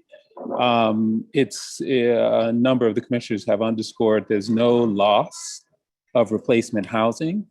I mean, the housing that was promised to residents in the plan is being realized, but in a very different form. And I think it's a much needed update to the urban form of the housing. And I think it reflects certainly the best practices in the planning department in terms of our belief and practice that our neighborhoods need more urban repair than they do mega site redevelopment. And what urban repair does, it carefully stitches the new housing options into the more traditional pattern of the existing homes. It juxtaposes new housing options next to old in the existing neighborhood. So what you're seeing is a reinforcement of Roosevelt Road. What you're seeing is the creation of neighborhood parks so that children don't have to cross major arterial roads. And I think that the plan was in dire need of an update. And so when I see the careful threading of townhouses and 3 flats and multi-family apartment buildings, stitching back the disruption that demolition has caused in the existing neighborhood, I just applaud CHA. I applaud the aldermen for doing this, because this is what is needed. And we have a far greater chance of succeeding in creating a mixed income, mixed use neighborhood in the plan that we see here today. I would also just state that in many ways, the Chicago Fire is answering the call of Mayor Lightfoot to invest in the West Side, and that their project can be a catalyst for others to invest in the neighborhood. And I know this to be a fact. In Detroit, when I was planning director there, we located the Pistons Training Center in a traditional neighborhood of Detroit.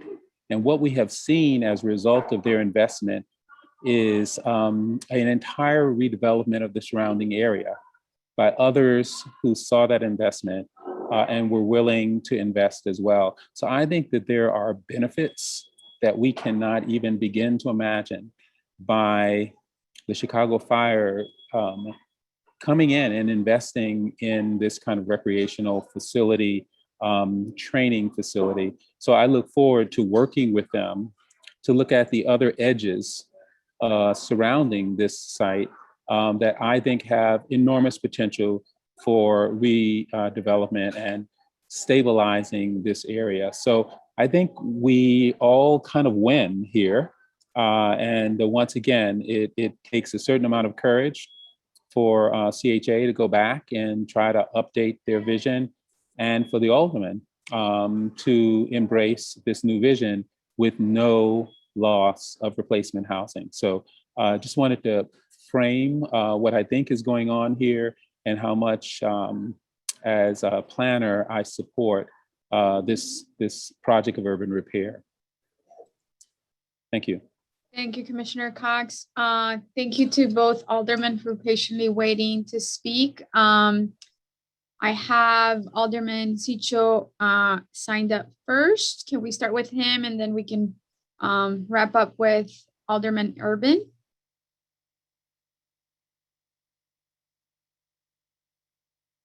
Thank you, Commissioner. Can you hear me? Yes, we can. Thank you. Yeah, thank you, Commissioner. Just to add up a few questions from the constituents. I am a little bit outside of the area, the PD, but the residents of Abla live in the 25th ward. Some of the, and I've been working closely with Alderman Irving as well, CHA on this. I understand, some of the funding and some of the work that is being done here will be used to do some of the rehab work, especially around Loomis Courts and the Brooks homes. The concern I think that the residents have is on the aggregate. I know that there has been different phases on Roosevelt Square. I'm really grateful that we've been working together to accelerate and push and expedite housing, right? To make sure that we do have more housing units, especially public housing and affordable housing. The concern that residents have is on the aggregate and the total number of units that were promised versus the numbers of units that are going to, and that have been delivered. So if perhaps CHA can help us just with the numbers, right? I know, and I appreciate Commissioner Navarra and CHA are responding to this, that there will not be a reduction on the number of public housing units. As you know, we have a serious housing crisis and every unit counts. So for the residents and especially around CHA, what was the number of units committed and promised at the beginning and originally for this phase of Roosevelt Square? And what are the units that are going to be delivered and what is the timeline? So Commissioner Sigcho Lopez, I tend to count what is available for our CHA residents. And I understand what you're saying, the aggregate, which was the total of that big 3,000 number. But I think what's the most important is that our residents have an opportunity to live in mixed income housing. Okay, so we are working from a number of a total of 880 units for CHA families.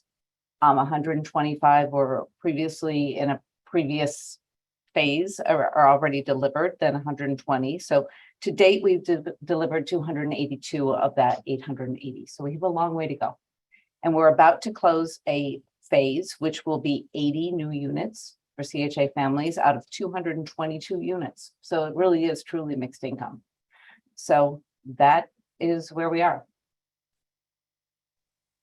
Thank you. The follow-up question that I have, again, you say, as you see, there's a long way to go in order for us to deliver even in this new phase, right? These 800 units.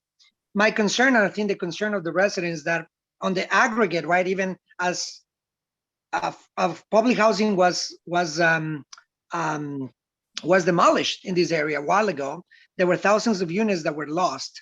I think that there were a promise, right, to address, the issues or build back, right, some of these units, the public housing units in particular, right? So not only we're behind on the 800, right, but we also have still a pending conversation about on the regional plan, right, in terms of public housing, how many units are we short of? Not even in the original, in the current plan, but in the original plan, right? There's the units that were promised were more than 800 units. So I'm trying to get in the aggregate, we have 23 acres of land. So you're telling me that there's no loss whatsoever of any public housing units. I just find it a little bit hard to believe in terms of the math. So on none of our sites was it a one-to-one replacement. I just want to make that clear. So I'm going back to what the original agreement was. So, but I don't want to dismiss the fact that we have preserved 330 units at Brooks, 126 at Loomis. Jones is 114. We are committed, as you know, to making sure that BJ Wright remains. We have many tools in our box, right? So on that, there'll be project-based voucher. We are very, very, very committed to this area and preserving affordable housing as well as creating new or replacing what was taken out. We are not changing on our commitment. Okay, perhaps you can share that, like the specific numbers. I think that's what I think the concerns are, right? In the specific numbers. I know it's not a one-on-one replacement, but I think that the concern is that the numbers certainly are different. What originally, how the faces have changed. And again, just given the situation right now, as you know, we have, huge need, waiting lists that are long. So I think that what the people are saying is that we need to look at the numbers, making sure that we honor those commitments. That's really what the concern is. And we need to honor our commitment to the larger community with mixed income and mixed use. Thank you. Commissioner Novara, you wanted to answer that?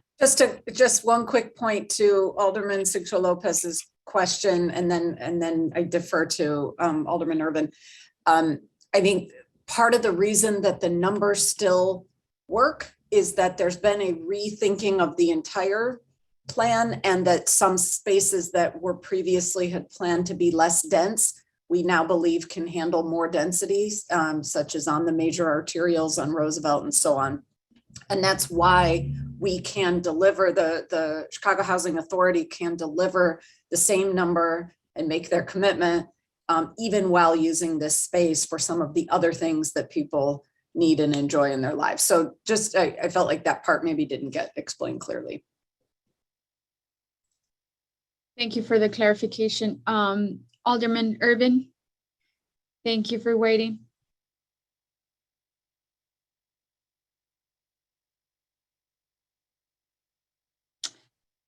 Hopefully he's still there. Oh, we see you. Thank you. No, I apologize. Again, in the beginning iteration of this project in its entirety, the very first conversation was about the number of units and the replacement of CHA units and how that was going to fit in with, even before we started to talk about the project, which is why you're seeing a plan amendment for the entirety of the Roosevelt Square site, because it was important that we know and understand how those units are going to be mixed in or replaced in this particular project. So I do want to commend CHA and Related for listening to the concerns of the residents and listening to the concerns of the community as it relates to how we're going to make sure and ensure that we're going to have those CHA units, where they would be, how they would mass in the community. Now, this was something not just for CHA residents, but for the community at large, because we've gone through a master planning process about 3-4 years ago in relation to what this will look like. So again, we had to re-engage, go back through this again, because adding these this facility to the Roosevelt Square community was definitely going to cause a shift in units. And we wanted to make sure that everybody was on the same page as to how this was going to mass up. And as Commissioner Navarro stated, we have increased density in some areas, and in fact, look to move into some areas slightly to the east of the property to accommodate everything that's necessary to make this all work for all parties. That's number one. Number two, we had to make sure that the current residents in CHA were on board with this moving forward. So we Also have engaged residents through the local advisory council for both Brooks and for Loomis Courts, because they are the individuals who are most impacted, not only by the placement of this facility, but also impacted about the quality of their units, the quality of their living, and the quality of the standards of life they have over there. And so through conversations with the local advisory council and with the Chicago Fire and CHA about the rehabilitation of the Brooks and Loomis Courts apartments. Now, the Brooks apartments will move first, and then Loomis Courts moving second. And again, revenue from the lease is going to support those particular renovations. And so not only that, but also the other numerous community benefits items, from employment to use and sponsorships and community activities and other actions that the local advisory council from ABLA has requested. Those things have all, pretty much been agreed to and worked out. So again, resident engagement was extremely important. Community engagement was also important, because again, there is some movement that will occur if this facility comes to pass. So I think both of those boxes have been checked. Both of those boxes are understood and known by the parties. Now, again, as does anyone else is, I'm concerned about overall use of CHA land, and the fact that it has been 20 plus years in some cases where families have been displaced and are currently waiting on CHA list to come back to their respective residencies. And so we want to continue to work toward bringing more affordable and CHA units back to these respective areas. It's something the commissioner pointed out earlier. We have lots of affordable housing opportunities in this immediate area. The 400 plus units at Barbara Jean Wright's apartments, the additional units at Congressman Collins' apartments that are affordable for seniors, as well as our William Jones CHA units, as well as Circle Park, which now is 100% affordable. All of this are right within 4 blocks of this particular site, coupled with the fact that we're building 3 new buildings, one at Racine and Taylor, and 2 along Roosevelt Road between Loomis and Racine, to bring additional affordable and market rate units to this particular project. So I view this in the ways, and Commissioner Cox and I don't agree on much, but we agree on this, that this project has the ability to catalyze other development in the area, especially I believe will be affordable and market rate development for residents in this immediate area. Coupled with the fact that we have a world-class professional sports organization staying in the city of Chicago, working with residents that would otherwise not even have thought about football as something to a form of recreation. So when we add all of these pieces together, I think this is a win-win situation, not only for the residents that live in the area. I think it's a win-win situation for the community overall and for our city. And we want to make sure that we keep everything that we can rolling in the Chicagoland area, as well as making sure that we're taking care of those residents who've been at that site, in the Brooks homes, in the Loomis Courts apartments, in Circle Park, in Barbara Jean Wright. All of this stuff in the last year, we've seen redevelopment agreements moving forward for the rehabilitation to make these properties nice, to make these properties beautiful, keep the residents there, and keep stuff affordable in an area where we're seeing dramatically rise in rents and home values. So at the end of the day, I think this is a great idea, great project. Hopefully we can continue to move this ball forward and get it to the finish line and begin to break ground on the training facility as we break ground on 3 affordable CHA and market rate housing units. And I forgot to talk about the townhomes that Related is doing as well, all in this immediate area. So a lot of good positive things happening for all parties, not just one group, but for everybody in that portion of the 28th Ward. Again, look forward to the support of the commission, and I'm available to answer any question anyone may have. Thank you. Thank you, Alderman Irving. Do the commissioners have any other questions of the staff or the alderman? I believe we have a couple more comments. Commissioner Wagensbeck? Thank you, Chairwoman. Just quickly for Alderman Urban, you mentioned the other townhomes and build. Those are outside the PD, I assume, but how many units are No, you? they're actually in the PD. All of them? Or Oh yeah, this is in P now. Barbara Jean Wright is outside of the PD. okay. I want to say Circle Park is borders the PD, but Circle Park is an affordable housing development at the corner of Ashland and Roosevelt that also contains a senior living facility, all of which we redid with LIHTC, and it'll be all 100% affordable. I think they're pretty much leased up by now, but it's a 100% affordable project. And again, this is right across the street at Roosevelt and between Loomis and Ashland. So you're just expanding in that whole area there. That's, I think it was stunted for a little bit in terms of growth, but it sounds like you're just hitting. Oh, without question. And we've been pushing, and we've been pushing on Related to make sure that they continue pushing the ball on getting these developments, because they're right. Residents are correct that there's been a lot of stagnation in this area. And the one thing that did kick off the redevelopment efforts when we did the Taylor Street Library, which had the library and the housing units, which was actually 90% CHA units that were added to that particular, 90% affordable that were added to that particular development, which was a mix, I believe, of 50-50 CHA to affordable units.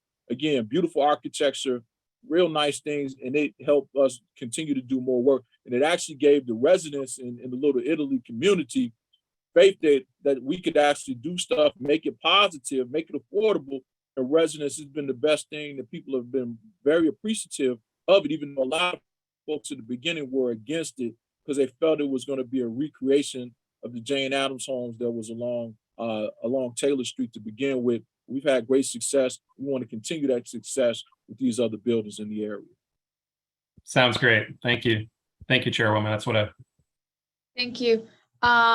Commissioner Lyons? Thank you. And thank you for all of the thought on this. And I can understand this is a really complex undertaking. I just had a question, or I guess one concern about the sort of the swiftness of the community participation meetings. Looks like they started in April 2022. Is that correct? I guess one, I just wanted to confirm that. And then two, if there's been sort of some mention of local resident support. Is there any, I guess one, was there anyone there to testify, residents to testify in support, or any written letters of support from the community? I can take a stab at answering that question. The meetings that were needed for CHA and DPD started in April. The meetings that we conducted in the community started well before that. We started the meetings way back in January, February of 22. Alderman Urban and CHA's and DPD's meetings, the head of the ABLA LAC stood up and gave the vocal support for the project. I don't believe we have any written support at the moment, but I'm sure that can be easily acquired just by meeting with the local ABLA LAC to get it. But reiterate again, we've actually been engaged in lots of different community meetings since January. It's just that the formal meeting started in April. And I don't know whether Anna or Alderman Irvin has anything to add to that. Yeah, the CHA had also reached out to people starting in January and February. Again, that was in preparation for the formal meetings with the neighbors that, especially the residents of Brooks Homes. And I did want to say that we are working with the Bethel Mennonite Church. We have met with them a few times already. We will continue to do so. So a couple of the comments you heard were from them. They're very interested in home ownership. We think that's a wonderful idea. We do look forward to continuing to work with them. Thank you. I don't see any more hands raised. I think we can go on to voting on this item.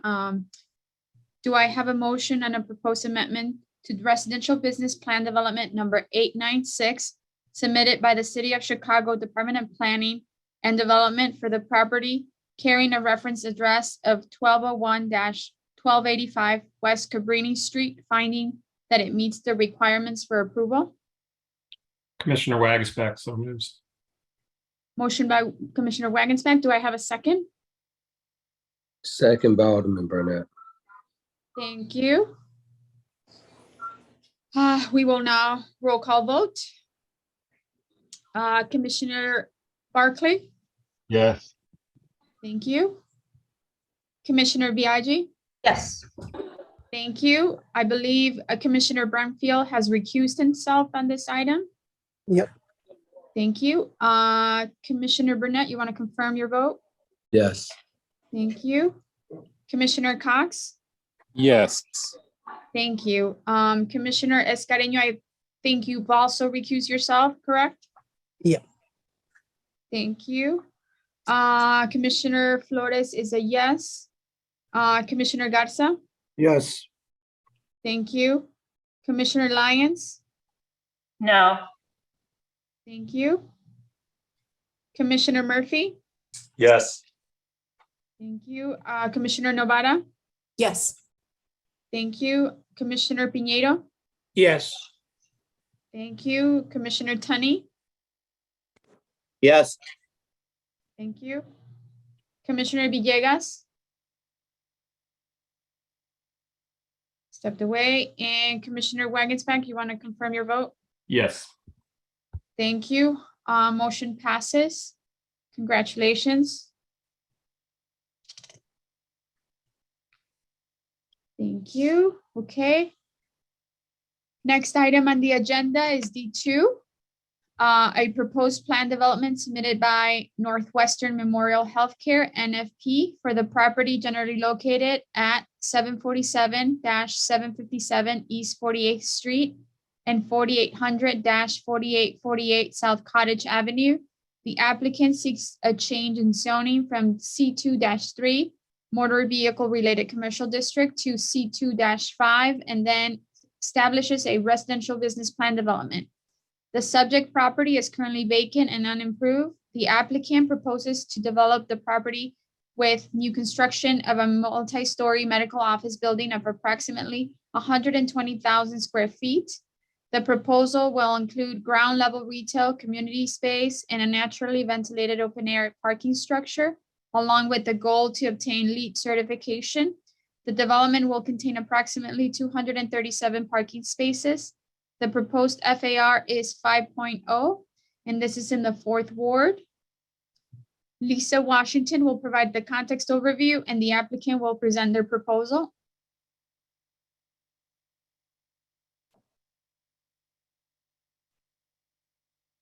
Lisa, you're muted. This is Noah. Lisa, you're muted. Thank you, Noah. Wanted to see if we had, whether or not it was afternoon yet, but we got a few more minutes. So I'll say good morning. I am Lisa Washington, the planner in the Southeast region with the Department of Planning and Development. I'm appearing before you today to present Northwestern Memorial Healthcare. This is a Bronzeville Advanced Outpatient Care Center located at the address that is before you, 747 to 757 East 48th Street and 48 to 4848 South Cottage Grove in the 4th Ward. I think it's important to point out that this is adjacent to the Bronzeville and Best Southwest corridor. So this is specifically in the Grand Boulevard community area. As you can see from the what is depicted before you, the demographics is majority African American with a median income household about $39,000 compared to the city's median household income of approximately $62,000. So because the proposed building height of this multi-story building is 102 feet, It is required to seek a plan development per section 17.80512 for tall buildings and the building height of the Chicago zoning ordinance. Shown here is a context map of the land uses surrounding the proposed development. Again, it is located on the southwest corner of 48th and Cottage Grove. And as you can see, most of it is residential, but directly across the street is mixed use to the north, mixed use, as well as to the south. As stated earlier, this is currently zoned C2-3. They're seeking a C2-5 and then establish a plan development. Again, the applicant is required to rezone to a plan development due to the height of the building. Here is showing some of the approximate building heights in the neighborhood. Currently, the tallest, I believe, is 89 feet. You will see that on the next slide, but on this slide shows 84 feet. And then further off in the distance in the southwest of the building, there's an 11-story building.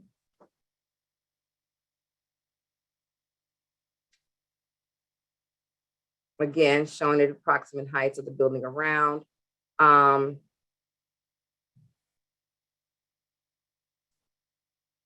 So the applicant is proposing again to develop this vacant property, investing $130 million in new construction of this multi-unit outpatient medical center. With us today is the development team. I'm going to turn it over to Carol Stubblefield, who is the attorney for the applicant, to continue the presentation. Thank you, Lisa. Good morning, Madam Chair and members of the commission. For the record, Carol Stubblefield with Neil and Leroy offices located at 20 South Clark. We are here today on behalf of Northwestern Memorial Healthcare.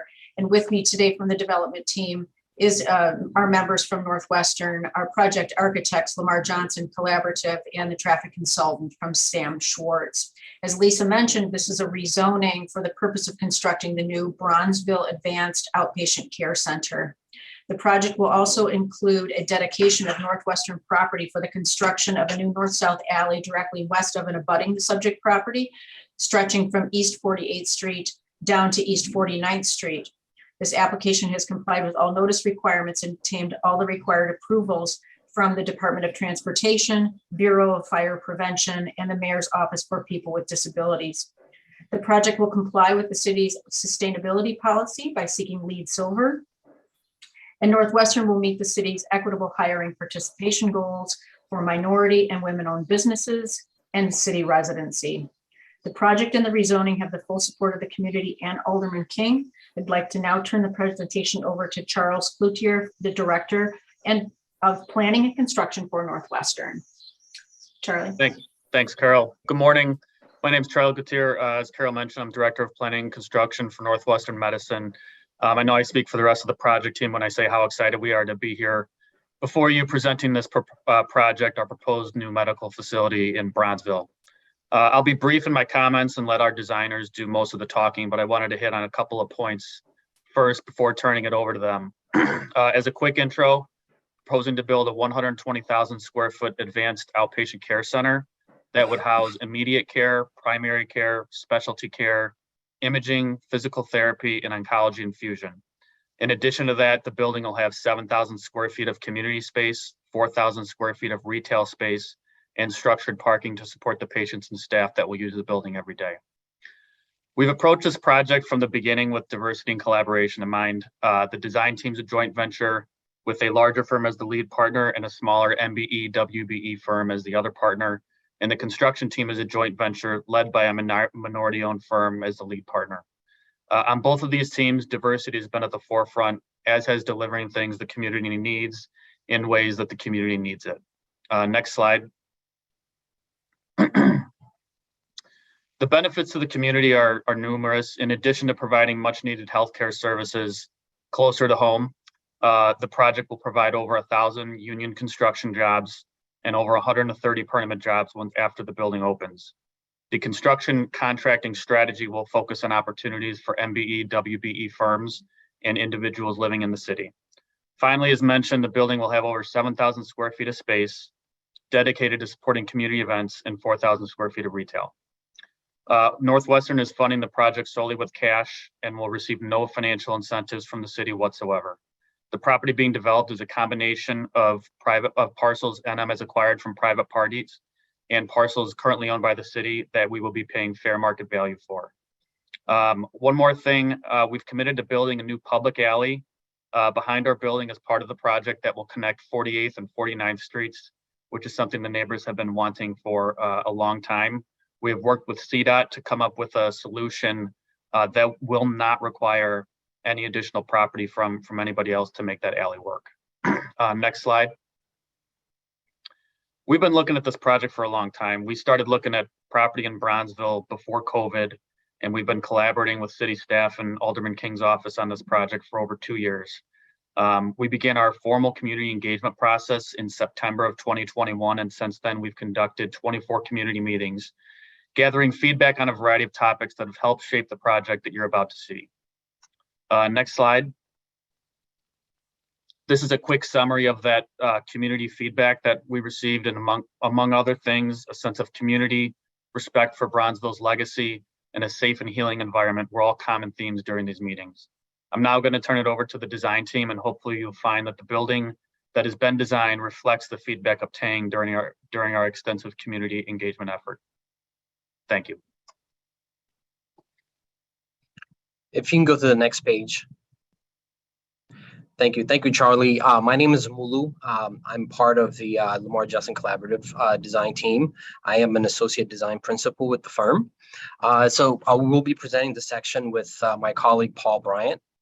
So starting with the building massing, the overall building is 5 stories. The magenta color that you're seeing there will be clinical. The orange will be retail. The blue that you're seeing there will be community space, and then the gray will be the parking structure. So looking at the building stacking, the first floor is a combination of the main lobby space along with clinical and retail space. Second floor would be a combination of the community space and clinical along with a parking deck. Third floor is all parking deck. Fourth and fifth level would be all clinical as well too. If you go to the next page. This is our first floor looking at our main pedestrian entry is located along Cottage Grove at the center. Vehicular entry will be to the south of the building. And then we also have retail entry at the corner on the northeast corner. The alley would be on the western end of the building, where we will have access to the loading dock to the northwest corner. Next page. These are looking at the next several pages will be looking at the overall elevations. This is the east elevation. The materiality that we'll be using are curtain wall system on the 4th and 5th level. The garage will be cladded with a perforated metal panel. And then the base will be a combination of stone as well as curtain wall system. If you go to the next page. There's a continuity with the materiality that we're using. This is the north elevation. Go to the next page. This is looking at the west elevation along the alley. We're making the effort to make sure that we're continuing the design as well as the materiality throughout the building on the alley side as well too. Go to the next page. And then this is the southern end of the elevation, which is abutting against a 3-story brick building. Next page. We're currently looking at in detail some of the modules and details of the building, how these different materials come together from the 4th and 5th level of the curtain wall system, and how that translates down to the metal panels, as well as looking at depth of the building and understanding the materiality and the urban edge. Next page. So the design of the building is a culmination of 3 important notes. One is understanding the Northwestern typology and architecture throughout the Chicagoland and suburb. But most importantly, secondly, is understanding Bronzeville, its history, its past history, but as well as its community itself. And the third one is really what Charlie just mentioned about the community engagement that we've been doing throughout the design process. Next page. This is looking at the building, overall building nested within the site, looking at it from the northeast corner. Next page. This view is an aerial looking at the building from the southeast corner. You get a sense of the overall scale of the building throughout the context. Next page. And looking at the pedestrian view, one of the key elements that we were looking at is really connecting the building to the urban fabric. As you can see, the base is recessed about 4 to 5 feet to make sure there's a relief to the urban edge, but also creating a plaza at the corner for future tenant for the retail, but also anchoring the community space on the second floor. Next page. This view is looking at the main entry to the facility. As you can see, we've created a recess to highlight the entry, but also when you look at the upper floor, we've recessed it to also highlight the main core that will go throughout the building. Next, this is looking at the building from the southeast corner. This highlights the entry, as we mentioned earlier, to the parking garage, but also drop off to users. Next page. We've been looking at the building. This is a section throughout the building, looking at east, understanding structure, but also understanding the parking slopes and overall weaving effect of the medical program. Next page. This is the other section looking at it west. Next page.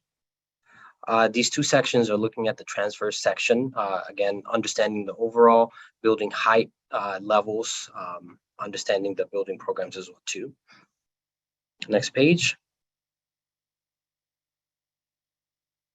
Paul Bryant, I think you might be muted.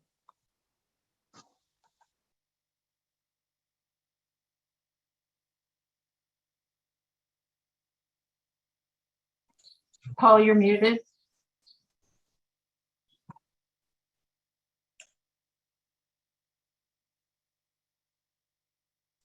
He's currently connecting to audio. You're still muted, Paul. There you go. My apologies. Good afternoon. My name is Paul Bryant. I am an associate principal here at Lamar Johnson Collaborative and a senior project architect. As it was stated earlier, we did have a traffic study conducted by Sam Schwartz, and they are on the call to address this at a future time.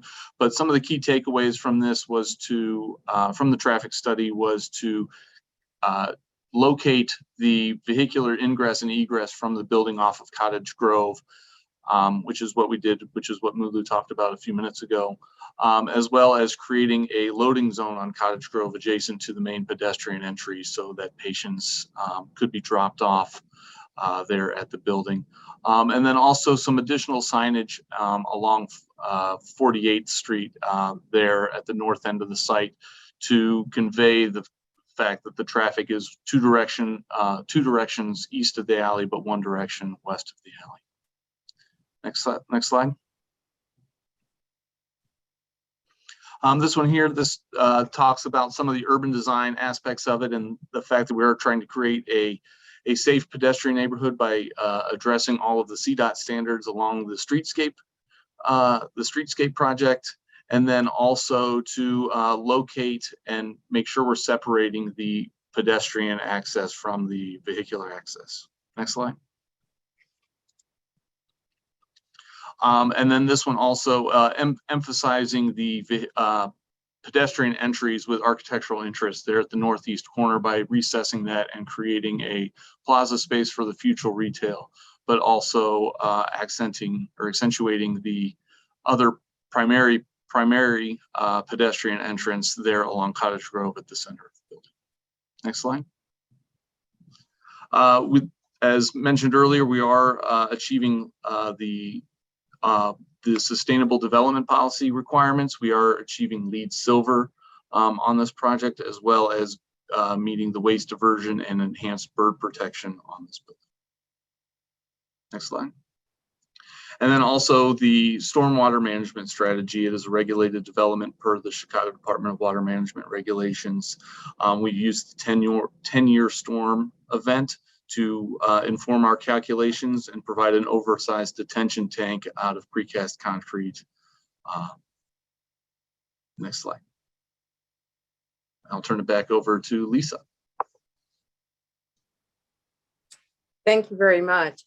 So the department has conducted has concluded that the proposal is appropriate for the site and supports development for the following reasons. It promotes economic beneficial development patterns that are compatible with the character of the existing neighborhood, as evidenced by redeveloping a formerly vacant lot. Is compatible with the character of the surrounding area in terms of density and building scale, reinforces desirable urban features, and complies with the PD standards. We do have a letter of support from Alderman King on file, and Prentice Butler is here to speak in behalf of this project. Thank you. Do the commissioners have any questions of the staff or the applicant? Not seeing any hands raised yet. Do we want to go with Alderman King staff member? Chairwoman Alderman King is actually here herself. Okay, thank you.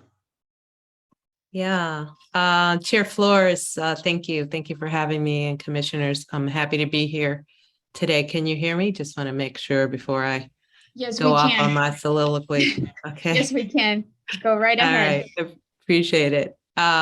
You know, I'm actually extremely happy about Northwestern's Bronzeville Advanced Healthcare Facility. I believe that's what we're calling it, coming to the community. And I'm even more excited about how they have approached the community, taking the time to understand and also adjust to the offerings based on the community's feedback. I heard earlier that one of the presenters showing, you know, how many community meetings that they had, and I truly appreciate that. But more importantly, how they listened to the community and adjusted their plans appropriately. I'm also encouraged by their robust commitment to diversity for their $130 million budget, already shown by some of their professional services, including architectural consultants that they've had on the job. Certainly having an African-American prime lead this project is also very appealing to the community. And so I just want to, again, congratulate them. In addition, they've agreed to work with a local nonprofit, QCDC, to help find local retailers. So it's really has been, I would say, a very rigorous and genuine community process. And so for that, I appreciate, you know, Northwestern and their team for that engagement. I'd like to just acknowledge their CEO, Dean Harrison, their leadership team with Charlie Cloutier presented earlier, but just a shout out to Posh Charles and Rob Christie, who are also very instrumental in making sure that the community engagement went well.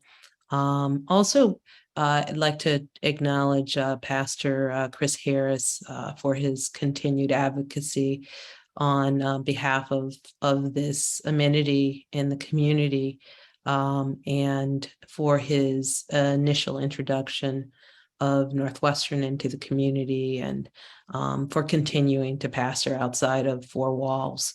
Lastly, I'd just like to welcome Dr. Kimbra Bell Balark, I believe, as its new director. I've had a chance to meet her a couple of times and love her outlook, and look forward to working. And so to that end, would love to have favorable consideration by the commission, and be happy to answer any questions that you may have. Thank you. Thank you, Chair. Thank you, Alderman King. Do we have any follow-up questions of Alderman King or of the staff or the applicant? I don't see any hands raised. So we'll go on to voting on this item. Madam Chair, yes? I'm sorry, this is Commissioner Kotz. I don't I don't have a question because obviously the planning department has followed this very, very closely. And but I would like to put it a little further in context where our regional planner, Lisa Washington, alluded to this. This is on a major Invest Southwest corridor. And it is in many ways a call by Mayor Lightfoot for private industry to participate in the resurgence, the revitalization of the South and West Side. And so I know I am thrilled, as is the Alderwoman, that Northwestern has answered that call. And this is going to be a game changer for residents on the South Side in their access to healthcare. It is so consistent with our notion that you should be able to walk to your healthcare provider from your home. And folks in the area will now be able to do that thanks to the commitment that Northwestern has made. So that's an important piece. The other is their leadership in pointing the way to other private entities to invest in the South and West Sides. As a result of their announcement, other developers have stepped forward on the same corridor, just catty corner to this site with another multi-million-dollar investment.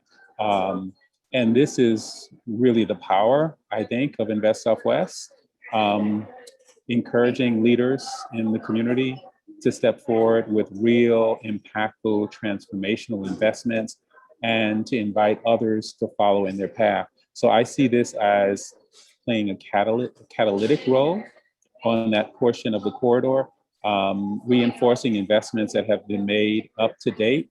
And there have been significant ones, but this really accelerates that change. So I'm just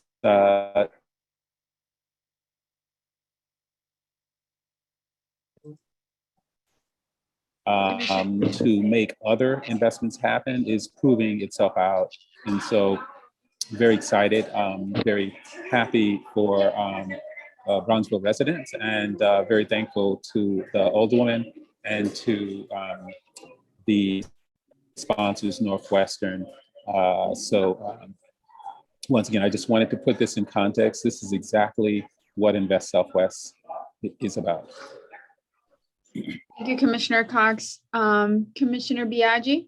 Yeah, I'll keep it short, but I also, thinking about what Commissioner Cox was talking about in terms of context, as part of our Chicago Works program, working with the aldermen, we're making a massive investment in the streetscapes in and around here. And that's part of the framing, right? In addition to development sites, the good work of residents and aldermen, everybody in the Department of Planning, we have a very large streetscape project on Cottage Grove, really from Boeing to 49th Street. We've got another one on 43rd Street, which is from Cottage Grove to Prairie. And we've got another on 47th Street from Prairie to Cottage Grove. So you can see what we're doing as a city is doing the framing on the infrastructure that helps continue to invest in that context that will continue to make properties put in service of what communities need and want right here in Bronzeville. So just wanted to add that. And again, thanks to all the departments and the aldermen for the partnership.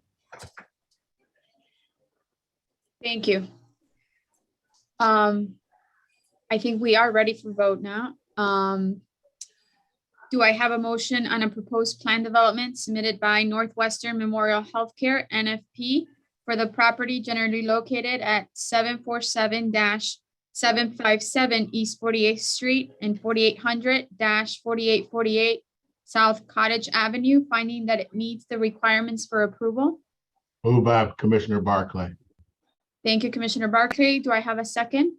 Seconded by Garza. Thank you, Commissioner Garza. Roll call vote. Commissioner Barclay was a yes. Yes. Commissioner Biaggi? Yes. Thank you. Commissioner Brumfield?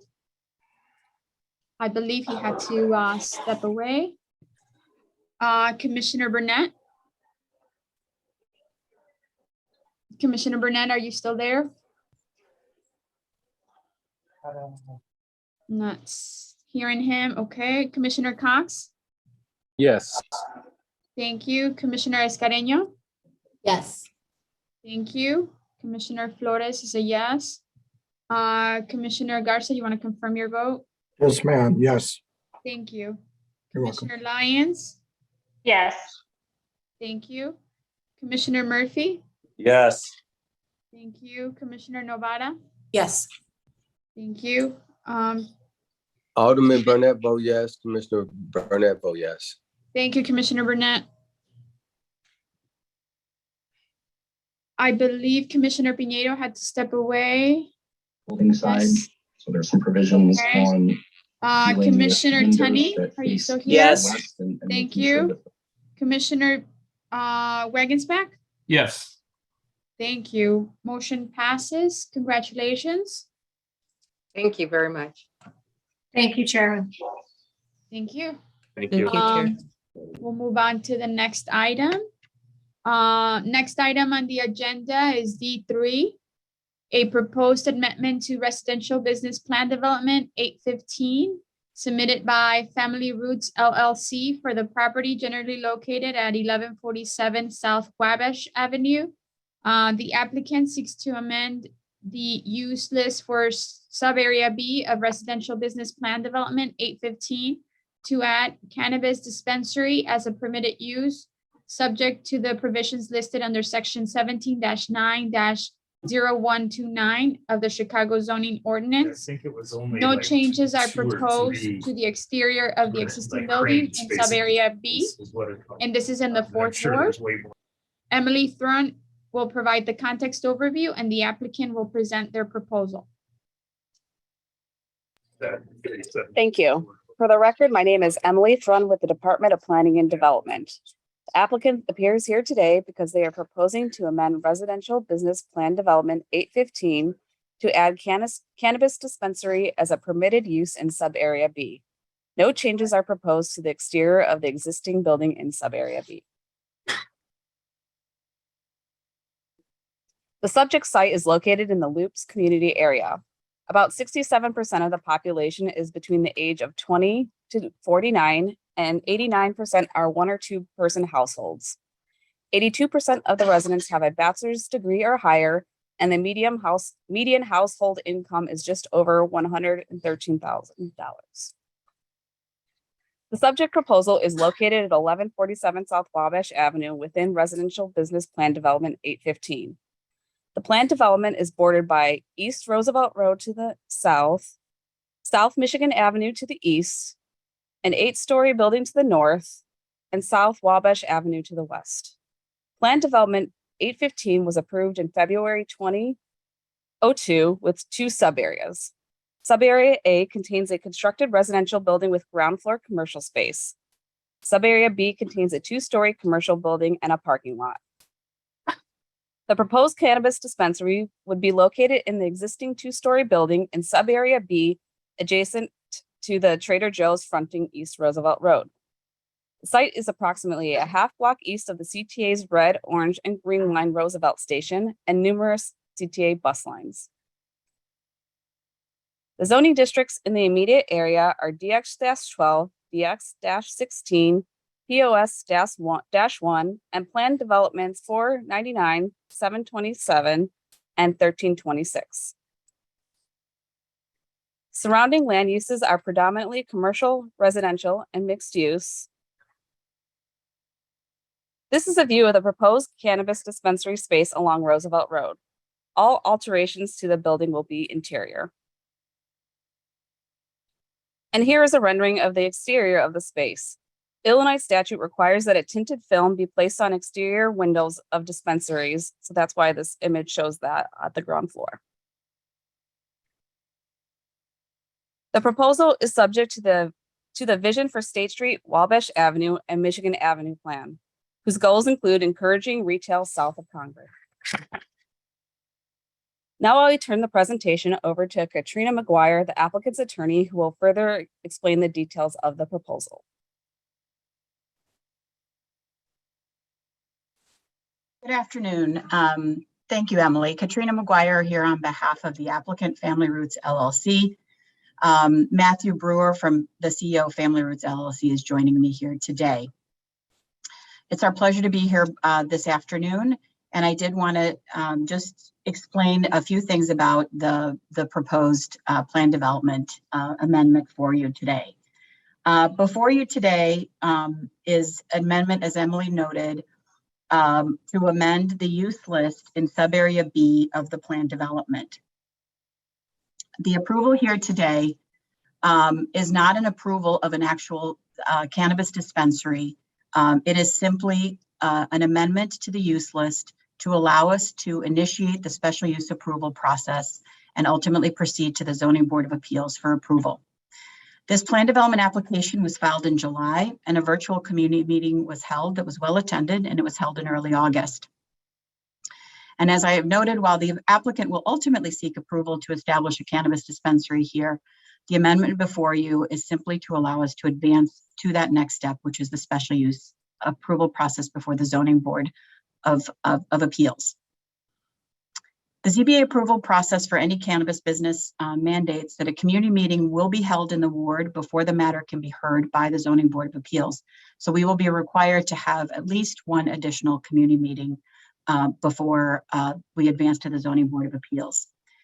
We have a robust community engagement and approval process ahead of us and fully intend to engage with and meet with Near South Planning Board, any other community organizations, as well as neighbors in the area to ensure that concerns are addressed.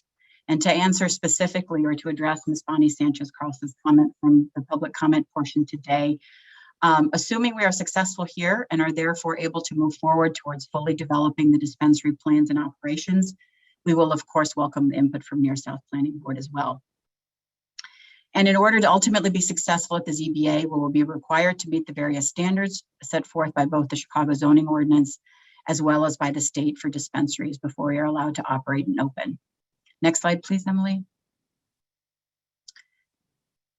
And here you can just see the proposed language for the PD amendment, which is consistent with the language approved in other plan developments for potential future dispensary operations.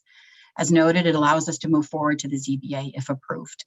And with that, I'll turn this over to Matthew Brewer, CEO of Family Roots, and I'm of course available for questions afterwards. Thank you, Katrina, and good afternoon to all the commissioners. Here on this slide, actually, I should stop and introduce myself. I'm Matt Brewer. I am the CEO of Family Roots. And our proposal here is a conceptual site plan that imagines the space and how a dispensary could operate. The Illinois statute is very strict. The state's highly regulated. And so this conceptual design strikes a balance with complying with all the state's requirements, but also taking into account some of the concerns we anticipate, and some we've already received from the community. As Katrina noted, we'll, assuming we're able to proceed here, which is our request, then we would undergo a more robust process and update the drawings as necessary. And so I just wanted to share that high level site plan. And then if we go to the next slide, you'll see our estimated project costs and the jobs we plan to create, our commitment to MWB participation.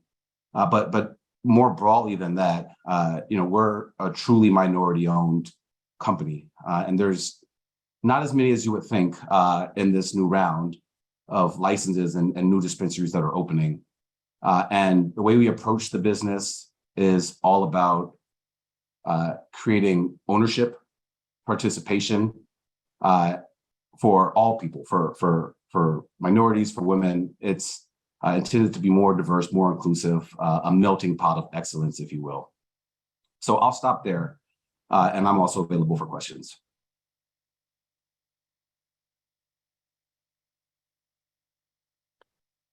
The Department of Planning and Development has reviewed the materials submitted by the applicant and has concluded that the proposal would be appropriate for the following reasons. The proposal is in compliance with the plan development standards and guidelines. The proposal promotes economically beneficial development patterns that are compatible with the character of the neighborhood. The proposal is consistent with the goals and the vision for State Street, Wabash Avenue, and Michigan Avenue plan, and the proposal is compatible with the character of the surrounding area in terms of uses. Please refer to my staff report for further details on the project and plans identified here today. Based on the foregoing, the zoning administrator recommends that the application to amend residential business plan development number 815 be approved and forwarded to the City Council Committee on Zoning, Landmarks, and Building Standards as such. Thank you. Thank you, Emily. Commissioner Burnett, would you like to make a comment? Yeah, hey, Matthew, good seeing you again. I'm glad that you made it past the finish line. Just wanted to ask, you was talking about the diversity of your ownership. What's your percentage in ownership, Matthew, and how many partners do you have? Sure. So the name of our group is Family Roots, partly because my mom and brother are parts of the business as well. So the three of us together own north of 60%. And as we build out the business, the investment will come predominantly from us, so that number will go up. So you still acquiring investors, or? Well, so I personally will fund a good portion of it, me and the family. And so our ownership percentage, we won't get diluted. In fact, we will likely have the effect of diluting others so that number goes up. And yes, we're open to additional investors, but the minority ownership percent won't get diluted. So tell me, Matthew, because I thought that there was a thing. So this is a social equity ownership? It is. Okay. So I thought that there was something that and I saw Christian Mitchell on WTTW, and there was a debate about not allowing folks to get investors. Yep. So the way the rules are written right now from the state is that we've all been granted conditional licenses, and they don't become full licenses until we're open for business, until we get approved by the state to open our doors for business. So we're still in this conditional phase. And so long as we're in the conditional phase, you can't have any additional investors, technically. That's the way the state has defined it. They've created a couple of different avenues to get investment, but it is tricky. In our case, myself, my family are all original parts of the business. So for this conditional phase, we don't need to bring on any additional investors to get to the opening of the store. And so we're in a position to get to opening without bringing on additional investors, which makes it tricky for the state. So you saying after you open, you can probably bring in investors? Correct. Okay. So you just got to get the approval from the state, then we can officially take in additional outside investment. All right. Well, hey, man, like I said, it's good seeing you again. I'm always encouraged to see some brothers in this business. And God knows we need more minorities in this business because, all of the medical dispensaries and the other ones that open up, none of them are minorities. So congratulations to you. This is very encouraging. And congratulations to you, Alderman King. Is this your ward? Yes, it is. And would love to comment on it as well, if given the opportunity, but thank you. Yeah, well, congratulations to you on having a minority-owned dispensary in your ward. Thank you. Thank you, Alderman. Appreciate it. Alderwoman King, if you want to go ahead and make your comments, I don't think there's any more hands raised from commissioners. Thank you. Thank you, Chair Flores, again, and commissioners. Happy to be before you again to talk about the Family Roots application for a dispensary in the ward, in the 4th Ward, the South Loop portion of the ward. We had a very detailed and well-attended public meeting hosted by our South Loop Advisory Council, where we encouraged feedback from local residents.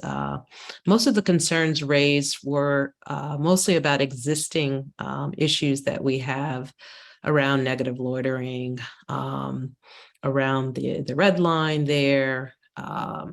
And so, those are things that we're addressing, especially with the new commander.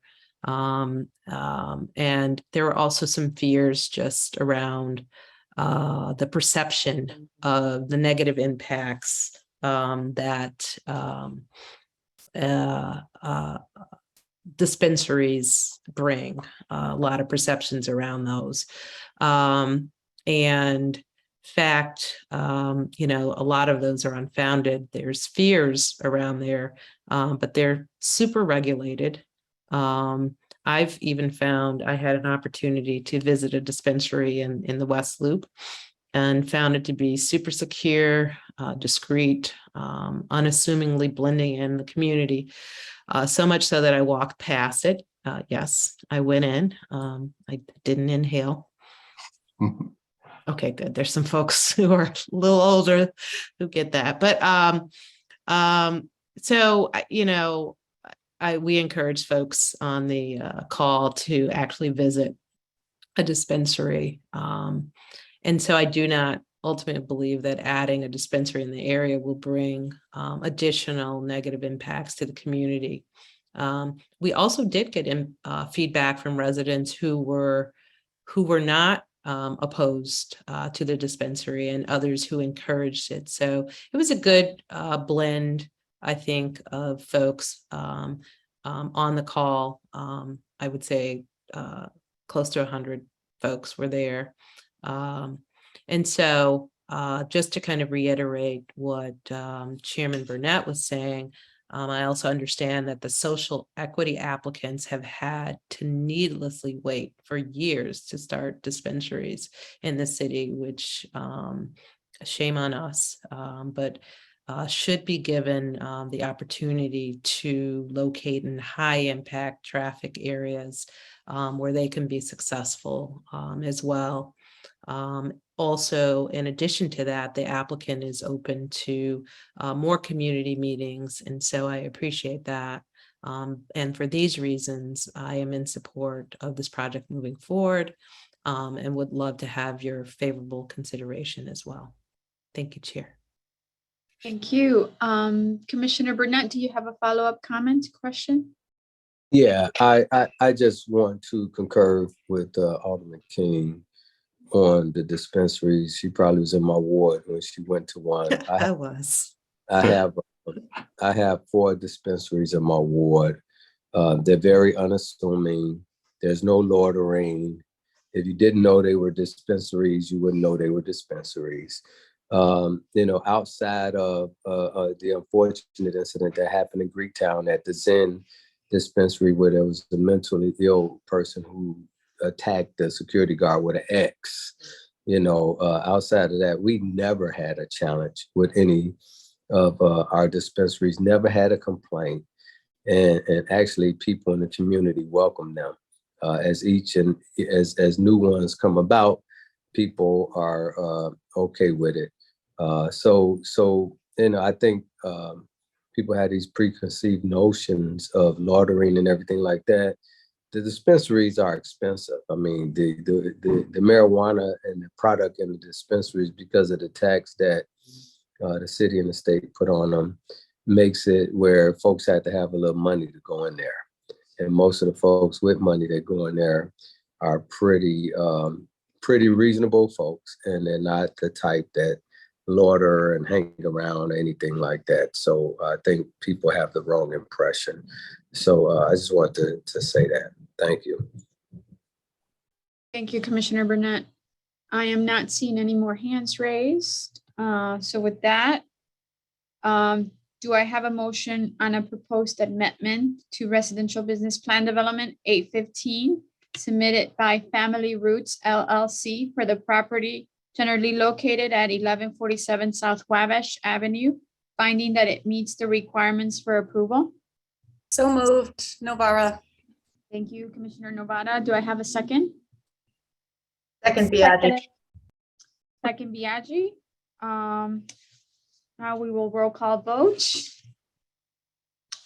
Commissioner Barclay, Yes.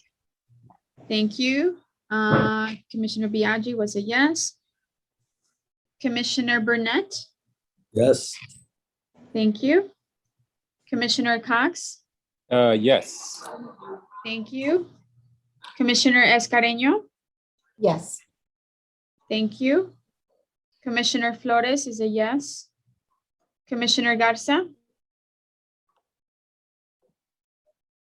I believe he had to step away. Commissioner Lyons, Yes. thank you. Commissioner Murphy, Yes. thank you. Commissioner Novara, you want to confirm your vote? Yes. Thank you. Commissioner Piñeiro, I believe he had to leave. Commissioner Tunney, Yes. thank you. And Commissioner Wagensback, Yes. thank you. Motion passes. Congratulations to the team. Thank you. Thank you. Thank you, Commissioner. Thank you. We will move on to item D4.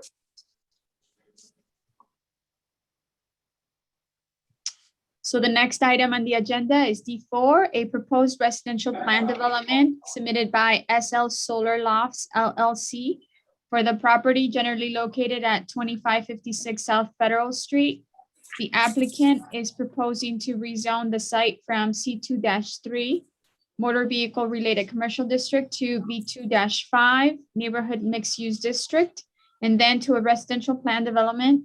The applicant proposes to rehabilitate and construct a 5-story, 78-foot, 8 inches tall building with 47 residential units, 19 bicycle parking spaces, and 25 accessory parking spaces. The overall FAR of the plan development will be 3.7, and this is in the 3rd ward. Joshua Sun will provide the context overview, and the applicant will present their proposal. Thank you. Good afternoon. For the record, my name is Josh Sun with the Department of Planning and Development. This proposed development is generally located at 2556 South Federal Street and is located within the Armour Square community area within the 3rd ward. The applicant, SL Solar Lofts LLC, and their development team appear here today for the purposes of establishing a plan development at the subject site. The request is being submitted as a mandatory plan development application pursuant to provisions of the Chicago Zoning Ordinance Title 17 of the Municipal Code of Chicago, due to the fact that the plan development review and approval is required for any development that meets or exceeds type thresholds. And this is a slide that provides the community area snapshot of Armour Square. So again, the subject site is located in the central region in the Armour Square community area, which had a population of just under 14,000 people in terms of household income. 40.7% of households were making below $25,000 a year, the largest percentage, while 10.3% were making $150,000 and 7% were making $100,000 to $149,000. The site is located near the 29 bus route on State and the 21 bus route on Cermak. And it is also located within 2,600 feet of the Cermak McCormick Place CTA Green L station. This zoning map illustrates the surrounding land uses, most of which are zoned for commercial, manufacturing, and residential. And with that, I will hand it over the presentation to Carol Stubblefield, who is representing the applicant team. Thank you. Thank you, Joshua. Carol Stubblefield for the applicant Solar Lofts LLC. With me today is AJ Patton, the managing member of the applicant, and Gregory Williams, the project architect from Gregory Ramon Design Studios. As Joshua mentioned, this matter seeks approval to rezone the property to a residential plan development for the purpose of renovating and improving this existing vacant warehouse building with 47 units.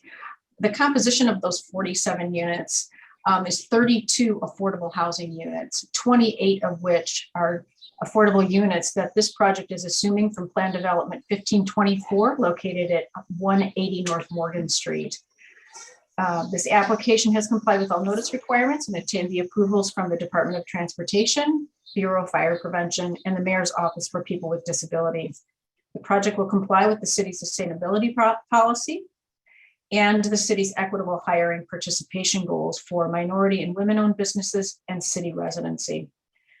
The project and the rezoning have the full support of the community, including the Near South Planning Board and Alderman Dowell. I'd now like to turn the presentation over to AJ Patton to give you some background on the community process and the selection of this site for his project.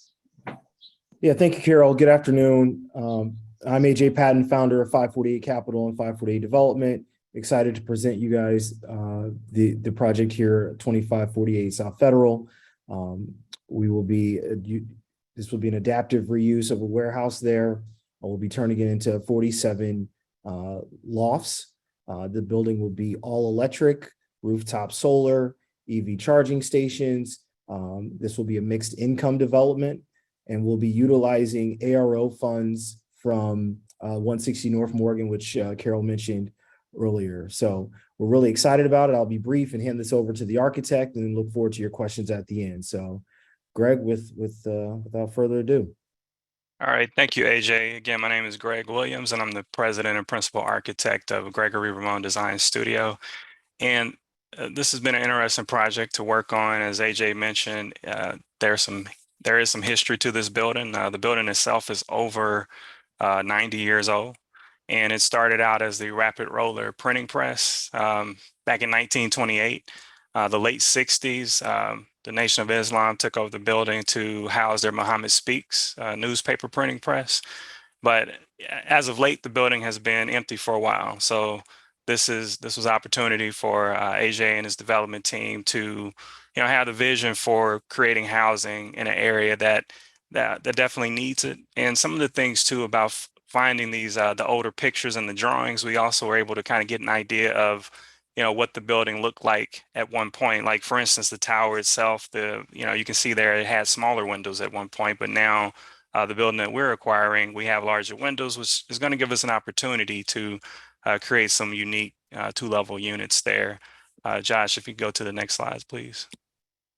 So this slide is just to give you a little bit of information about the surrounding context. We can see there's a ComEd substation, the Chicago South Loop Hotel is directly to the east, as well as the Opera Lofts, which is another housing development that's been there for a number of years too. Next slide, please. And this slide just gives you an idea in terms of the overall height of the building. Again, we aren't changing the overall height profile. We're staying under the existing tower height. And directly to the east, again, I mentioned the Opera Lofts, that is a taller structure. It's 112 feet. So in terms of what we're doing to the overall, the view of the area and the surrounding streets, we aren't changing that much. We have more of a subtle addition that really lets that's going to let the tower element and the existing building still remain the kind of the star of the show there. Next slide. And here, just some other additional bird's eye views so you can kind of see what is existing. And for a project like this, a lot of what we needed to do from a programming standpoint is kind of dictated by the building itself in terms of, utilizing the existing openings, which ones to close, which ones to use as a way of providing more light into the building, which we'll see on some of the other images as we continue to go through here. But we also had an opportunity, again, looking at the building to really try and make the addition be more of take on a secondary role, but also provide a cap for the building to really crown it and take it into the next phase of its life. Next slide, please. So here, this is just a brief overview of the process and timeline. And as the most recent one is we met with the Near South Planning Board, which you heard from Bonnie earlier this morning. Next slide, please. And so this is just a little bit of the kind of the process we took working in comments from Department of Planning. One of the key things here, the images on the lower portion of the slide or it was where we started, and this was really taken into account. Initially, we were abiding by the 30-foot zoning setback. But after some comment and feedback from Department of Planning, we were able to do away with that, which allowed us to create a much more subtle addition up top, which you see on the top row there. And again, through the addition of some streetscape improvements through the trees and also the sidewalks that we're going to be improving there, it provides more of an enhanced look across the 26th and Federal location of the building there. Next slide, please. And this is just an overview overall of the site in context. So you can see the PD boundary, and really with our building, where the building abuts the property line directly, except for at the rear, there is about a 10-foot area that is as long as the building that is right now an empty green space, which we're going to be proposing that be used for a dog run for the residents there at the building. Next slide, please. So here, what we are wanting to do too is, again, thinking about what the existing building was, looking at the existing structural layouts already in the building, how could we accommodate some parking on site, as well as also still activate the ground level space. So here you can see majority of this space is dedicated to parking, and we have a total of 25 spaces, which we will have, some of those spaces will be EV ready. But the other thing we've done on this level right along Federal Street is to provide amenity space as well as a gym, so that those spaces will start to provide some views into the space, so that as people are passing by, you will see some activity going on here. But also, this is more the support spaces and the management office as well. Next slide, please. So the upper units, as we get to the upper floor, second floor and the third floor have 13 total units. The fourth floor, there's 12 units there. And when we get to the fifth floor, we have 9 units. But to point out here, we also created some additional amenity space on this level. And this really gives us an opportunity to, provide the tenants with an advantage to really to take advantage of the views that you can get up here. And with the roof terraces, that'll allow us to create some indoor-outdoor space for the warmer months as well, as a part of that amenity.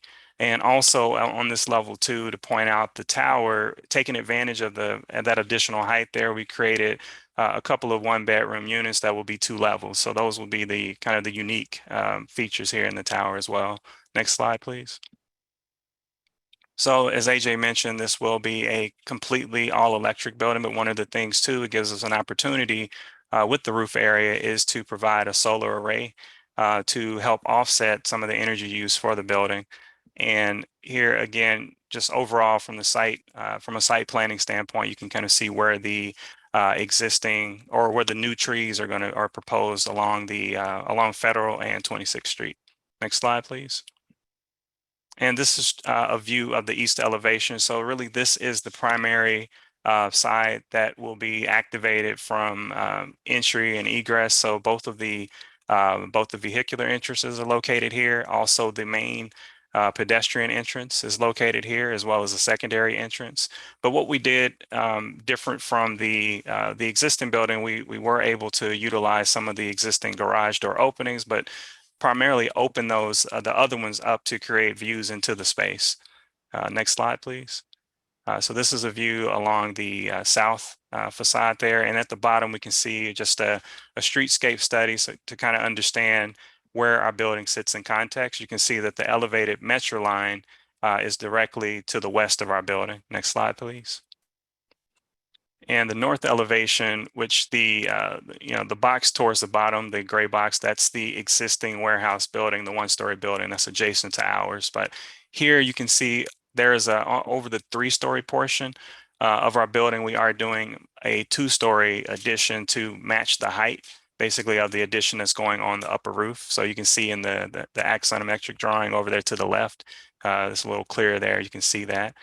And in terms of materials, we're proposing a zinc metal panel system to kind of accentuate the brick, but also provide more of a distinct break between the old and the new in terms of the materials. Next slide, please. And this is a rear on the west side. Next slide. And these couple of slides here just kind of showing the building sections as those are proposed. Next slide, please. And next slide. And this is a quick massing diagram to kind of show how we landed on this, the final option here. So we did start out by looking at, as you saw in the before and after images earlier, doing an addition that was kind of pushed more to the east facade. And then also to try and accommodate the program, we looked at a 2-story version of that. But then after we had some more comment and feedback, we started looking at how we set that addition back to allow the rest of the building to remain more prominent and stand out. So now if we go to the next slide, these will be the rendering. So you can see the before and after images here. Next slide. Next slide. And this is our approved site plan from CDOT. Basically, again, the entry egress, those are important to point out in terms of the garage entry is on the north side. The garage exit is on the south side there. And I mean, the south side of the, in terms of the entry points into the building. Yeah, next slide, please. And here, just in terms of how are we promoting, you know, safe access to the building and also as well as pedestrian access here. There are already some existing bike lanes along 26th Street, and I know there are plans to upgrade or improve those to further enhance that.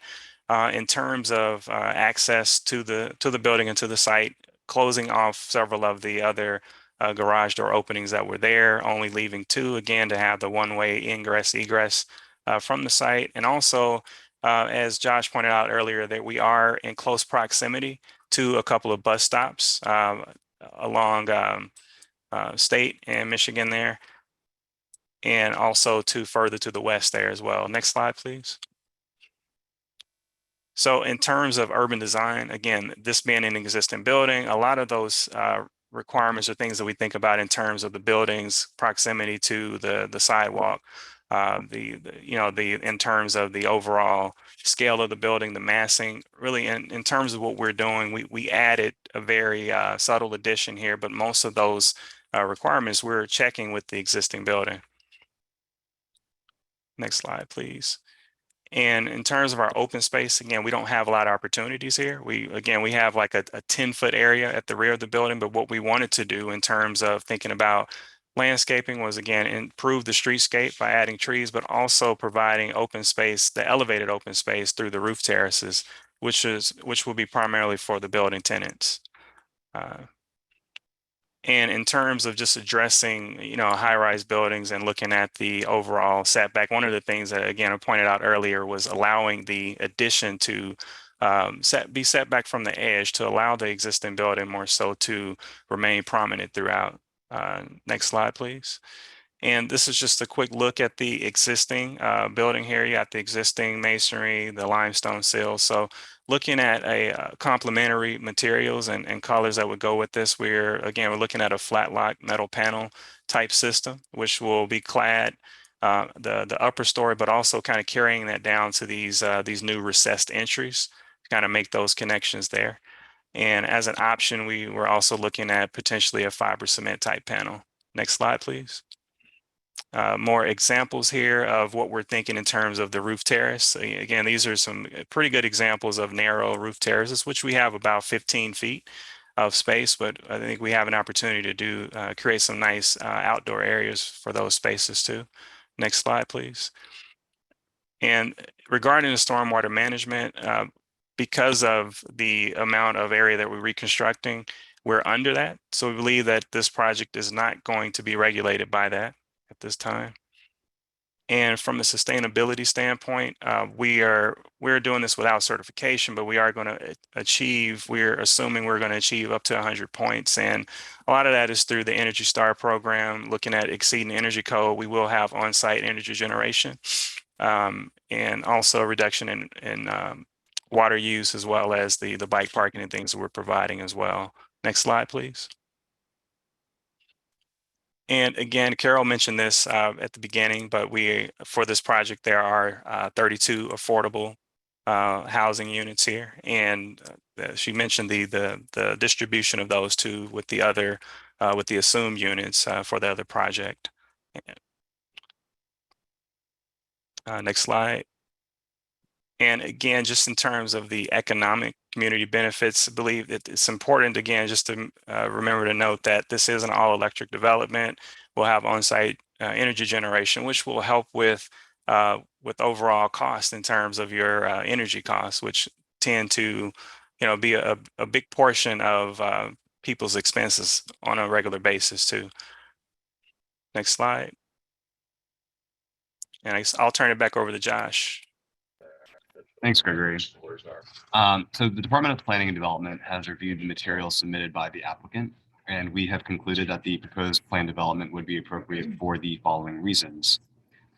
The proposed development is a unified development per 17-8-0102 as evidenced by the program of the project.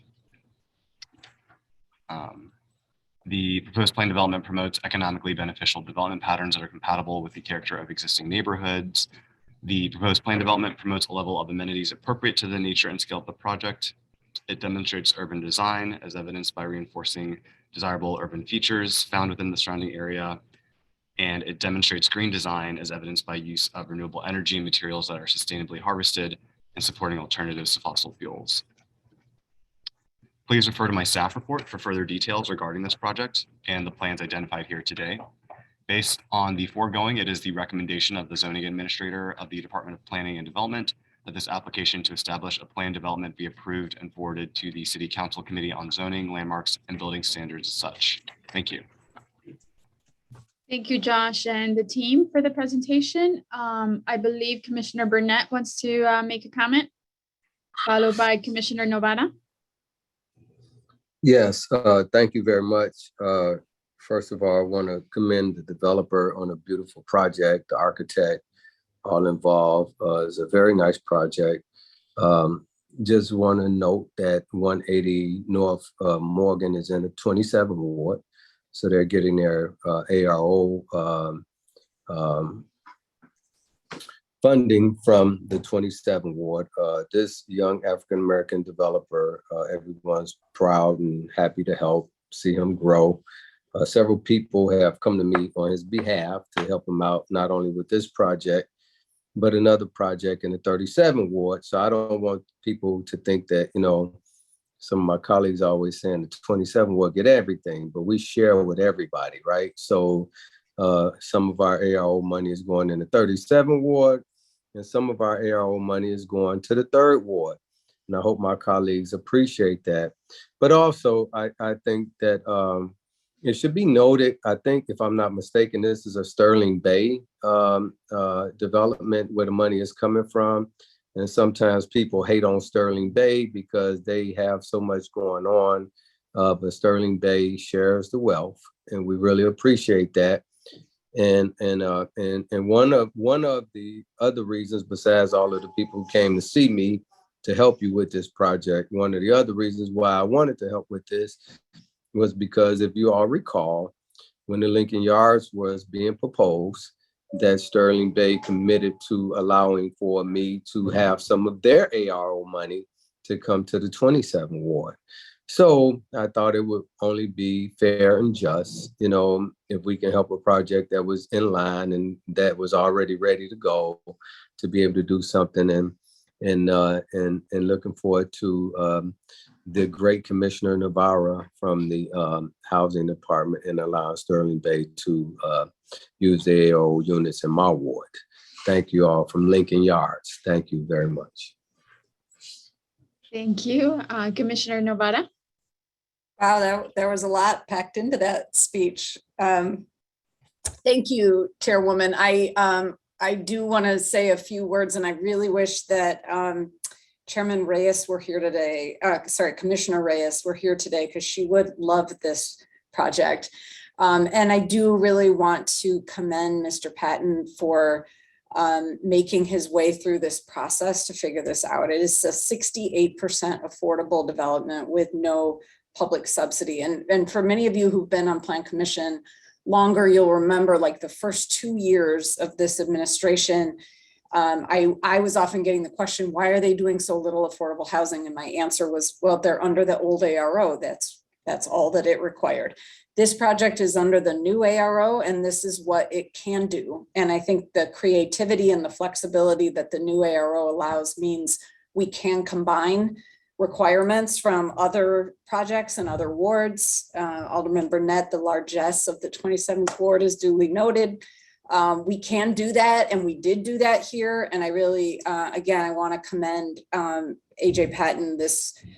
It took a lot to figure it out. It wasn't a small venture, and we're so pleased that we're here today. And congratulations.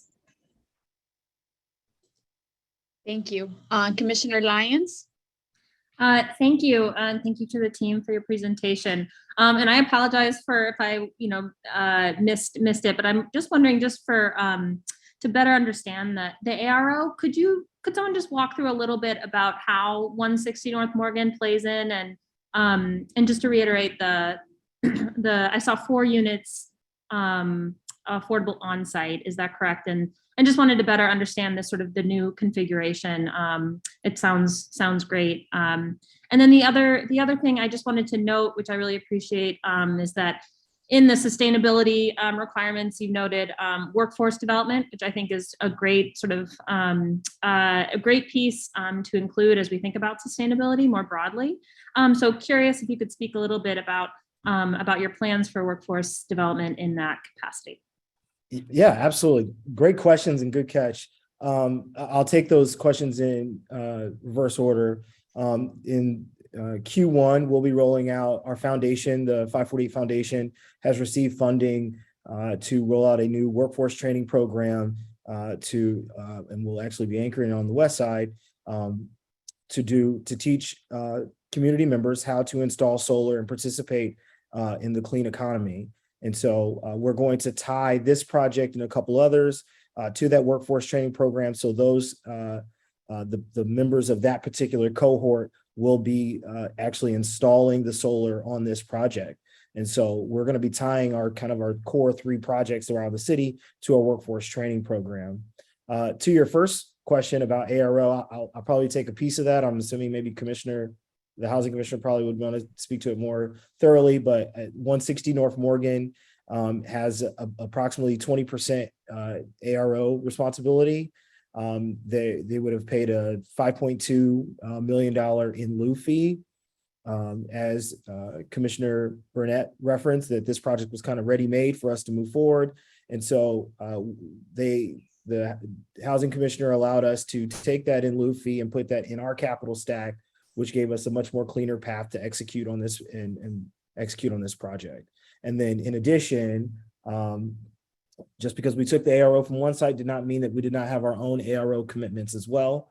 So in addition to that 28 units, we were also assessed an additional 4 units of affordable kind of assessed on what was the remaining market units. So that's how we got to 32. Thank you. Commissioner Cox? Yes, thank you. I just wanted to, again, commend the partners involved in bringing this project forward. I think Alderman Burnett really should be commended for his willingness to use the resources that his ward has to improve the quality of life for the adjacent wards. He stated it. He shouldn't have to state it. It's very obvious that he is helping to develop a much larger area as a result of the good stewardship he's brought to his ward. He also is, I think, a bit of a talent scout. He is giving Black and brown developers and Black and brown designers an opportunity to show their stuff. And I really appreciate that in his leadership. I would also say, again, the creative engagement of Sterling Bay in lifting up, I think, one of the kind of important emerging development companies, 548 Development, again, everyone is benefiting from his talent. I'd just like to say thanks as well to AJ Patton for leading with adaptive reuse. There's no more sustainable, greener development than the reuse of existing assets. And so I think this, it's very, very consistent with his company's advocacy for sustainability, that the first out the gate, first to break ground is an adaptive reuse project.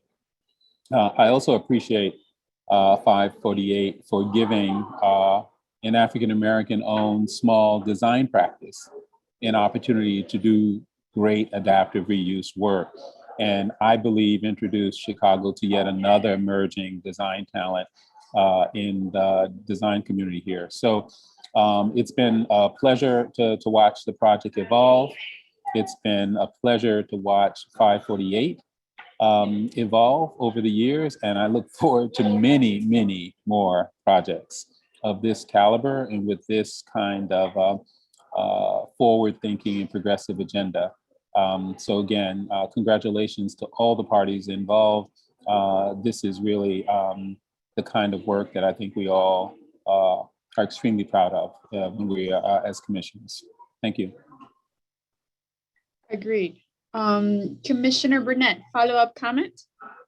Yeah, I just want to know, could I, if we have a recording of what the commissioner said about me, can I get a copy of that so I can use it in my re-election campaign commercials?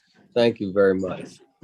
But I'd be remiss if I did not commend the alderman for working with AJ. AJ knows. Walter Burnett. Yeah, everybody knows that everyone knows that this wouldn't happen without the alderman, and she's really one of the leaders in pushing a lot of African American talent throughout the city of Chicago. So I commend her on all of her hard work. Thank you. Well, Commissioner Burnett, I think you introduced Alderwoman Dowell. So if she's ready to make a statement on this item, we welcome that. Thanks, Chairman Flores. I hate to be the last person to speak on a project that's happening in my ward, but I am not chopped meat, and want to be able to say that I am very supportive of this project, which takes a old dilapidated warehouse that's been vacant for several years and actually makes it useful in an area of the city which needs this kind of investment. I want to thank AJ Patton and also Greg Williams for their phenomenal work, and Langdon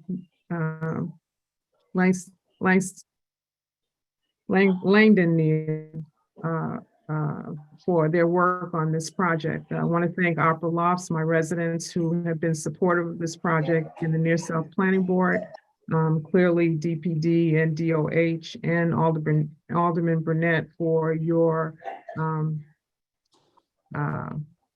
willingness, so to speak, to have this investment come to the third ward. We are gladly supportive of affordable housing opportunities, and any more you want to send our way, Alderman, let me know. Thank the commission for their consideration of this important project. Again, it's great to have another African-American team do work in the third ward. That's something that's near and dear to my heart and something that I support wholeheartedly.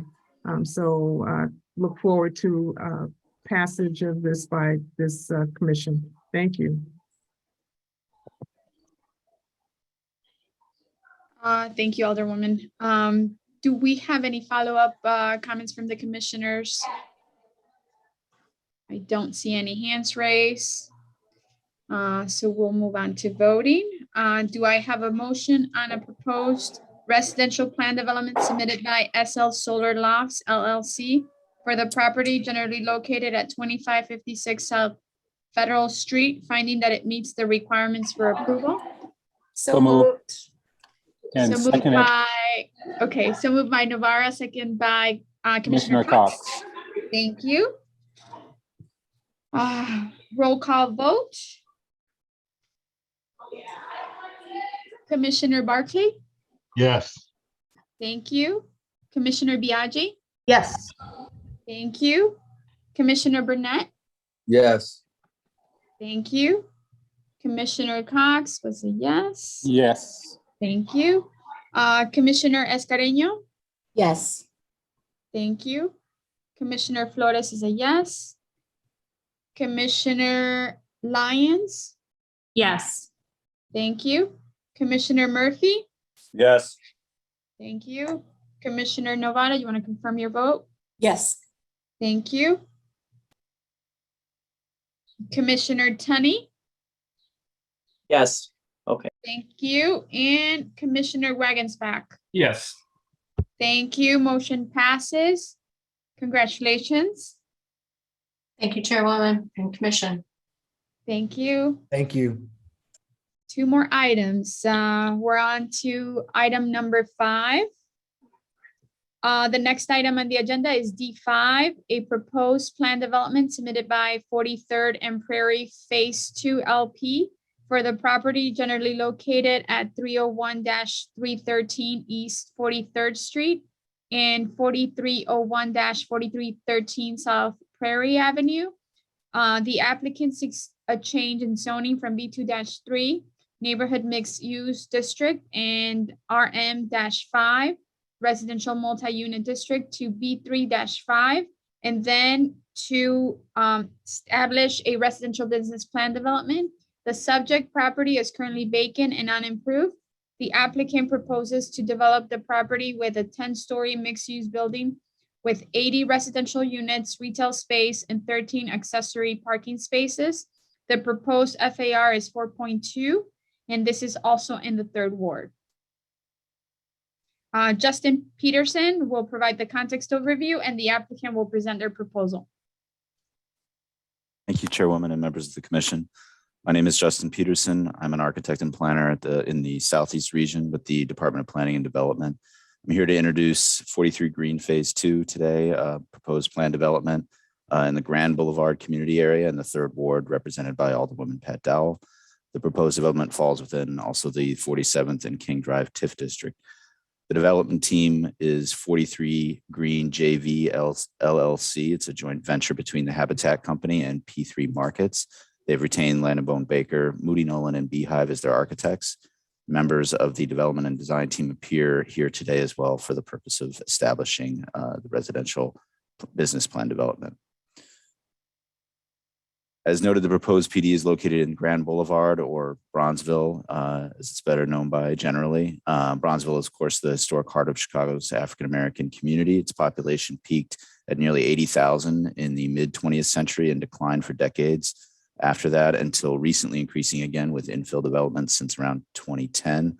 The neighborhood is still less than 1/3 as populated as it was at its peak, and has room to grow as evidenced by this development.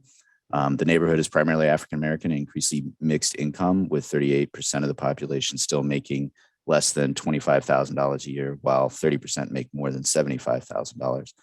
More than 1/3 of the neighborhood residents primarily walk, bike, or take public transit to get around. And the 43 green developments, including this proposed PD, will build on the area's rich transit opportunities. 43 Green Phase 2 will be a transit-oriented development immediately adjacent to the 43rd Street Green Line station and the 43 Green Phase 1, which has topped out and will begin receiving new residents, I believe, next spring in 2023. Together, these developments are investing more than $100 million in the Bronzeville neighborhood. The development team proposes to develop the property with a 10-story mixed-use building, again, 80 residential units, ground floor retail space, 13 vehicular parking spaces, and 56 bike parking spaces. The proposed FAR will be 4.2.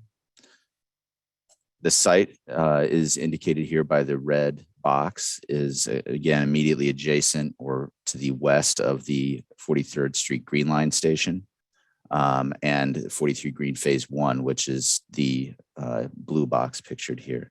Martin Luther King Drive is located just 2 blocks east of the site. Padilla Pendleton Park is also located just southeast of the site. And this section of 43rd Street, we should note, is also part of the Invest Southwest Bronzeville corridor, which really stretches from here on 43rd Street over to Cottage Grove, and then down Cottage Grove to 47th Street. These developments are also right across the street from the Historic Forum Assembly Hall, which is an iconic venue for live music and events in the Bronzeville neighborhood until the 1970s. And we hope that new developments like this will build momentum towards reopening and that venue and reestablishing 43rd Street as a vibrant mixed-use corridor. 43 Green Team also proposes additional future phases of mixed-use development along 43rd Street. The proposed PD seeks a zoning change from the site's existing designation of B23 and RM5 to a base of B35 and then to a planned development. The surrounding zoning is primarily B33 and RM5, which the B33 allows up to a 4 FAR with transit served and affordable housing bonuses. So this is consistent with that.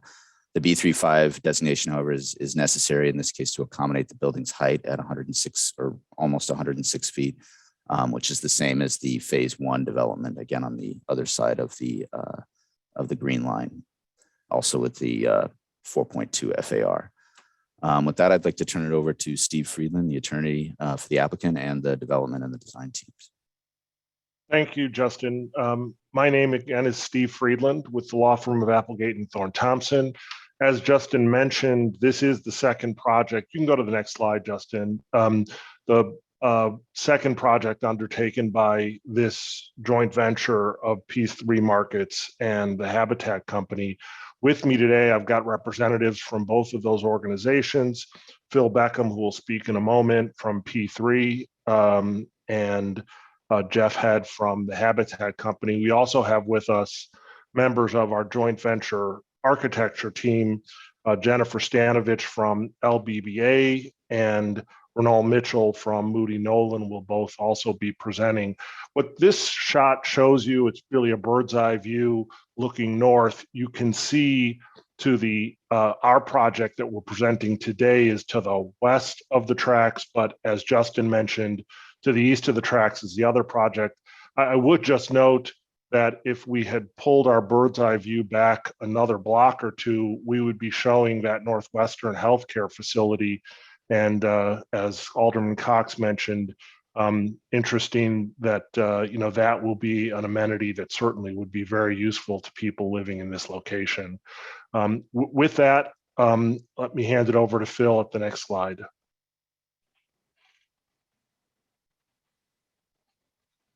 Phil, you're still on mute. Okay, got it. Okay. Hi, my name is Phil Beckham, managing partner of P3 Markets, located in Bronzeville. This is, like we said, phase 2 of a 3-phase development project in historic Bronzeville. This project, again, is visionary, but it's most visionary by our Alderman Pat Dowell, who understands what we're doing and understands how this impacts the community. I want to say this project is not just buildings.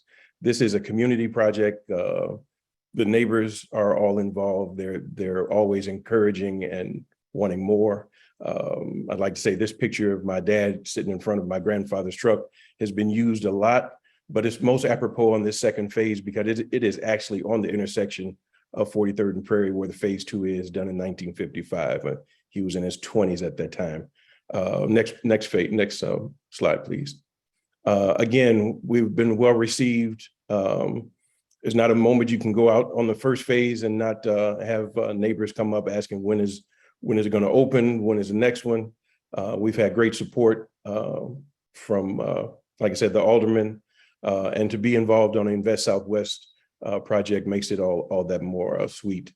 We really appreciate the making sure we have more affordable housing, more retail, and to basically repopulate an empty corridor with new energy and new residents, and also to reignite a dead retail corridor, along with all of the other investment from CDOT, from CTA, and a lot of other the infill development that's going on in the area. We are proud to be here and proud to be able to present to you. Thank you.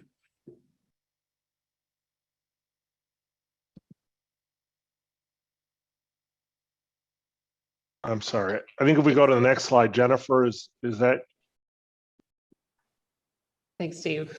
I'm Jennifer Stanovich, Senior Project Architect with LBBA. Starting off with a little design history on the project, we started work on this phase last year with a low-income housing tax credit application. Funding was awarded in December, and right after that, we started working with all the city agencies to develop and refine the design, as you can see here. Next slide.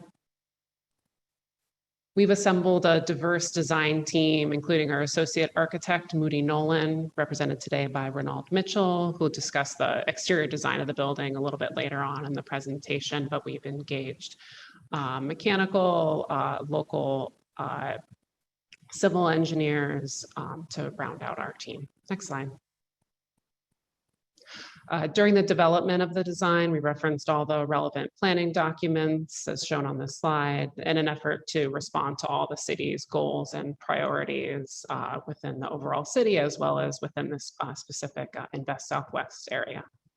Next slide.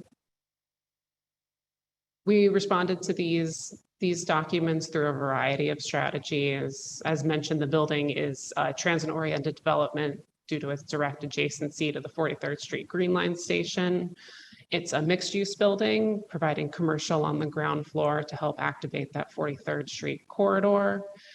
We implemented several pedestrian-friendly streetscape strategies. The building massing was developed to be sensitive to the adjacent residential neighborhoods while providing a commercial street wall on 43rd Street, and the facade materials respond to the variety of building sizes and areas in the area, as well as the diverse building styles. Next slide. In this ground floor plan, you can see many of those design features. Just to orient everybody, on the top of the slide is 43rd Street. On the left is Prairie Avenue, and on the right or directly east of the site is the CTA Green Line and Phase 1 just on the other side of that green line. The site plan provides a deep setback on the north side along 43rd Street, as you can see at the top of the slide in the darker gray area. The setback provides a more generous sidewalk width and protective covering for the commercial spaces located on the north side of the building. On the west side, there's a prominent residential entry on Prairie Avenue, opening into a generous lobby space. This area also includes a connection to an indoor parking area. We're providing 40 indoor bike parking spaces, as well as 16 exterior parking spaces scattered throughout the site. We also have 13 car parking spaces accommodated at the back of the site that are screened from the street by the building. In this area, we also include a small dog park for resident use. New trees and plantings are provided along Prairie Avenue to continue the existing generous parkway on that street. And the landscape along 43rd Street will be completed in a separate upcoming CDOT project to improve all of the 43rd Street streetscape. Next slide.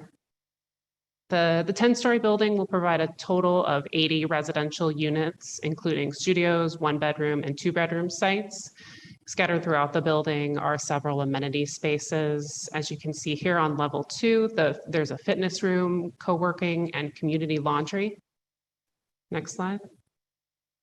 Level 7 includes a large outdoor recreation space in the southwest corner. Next slide.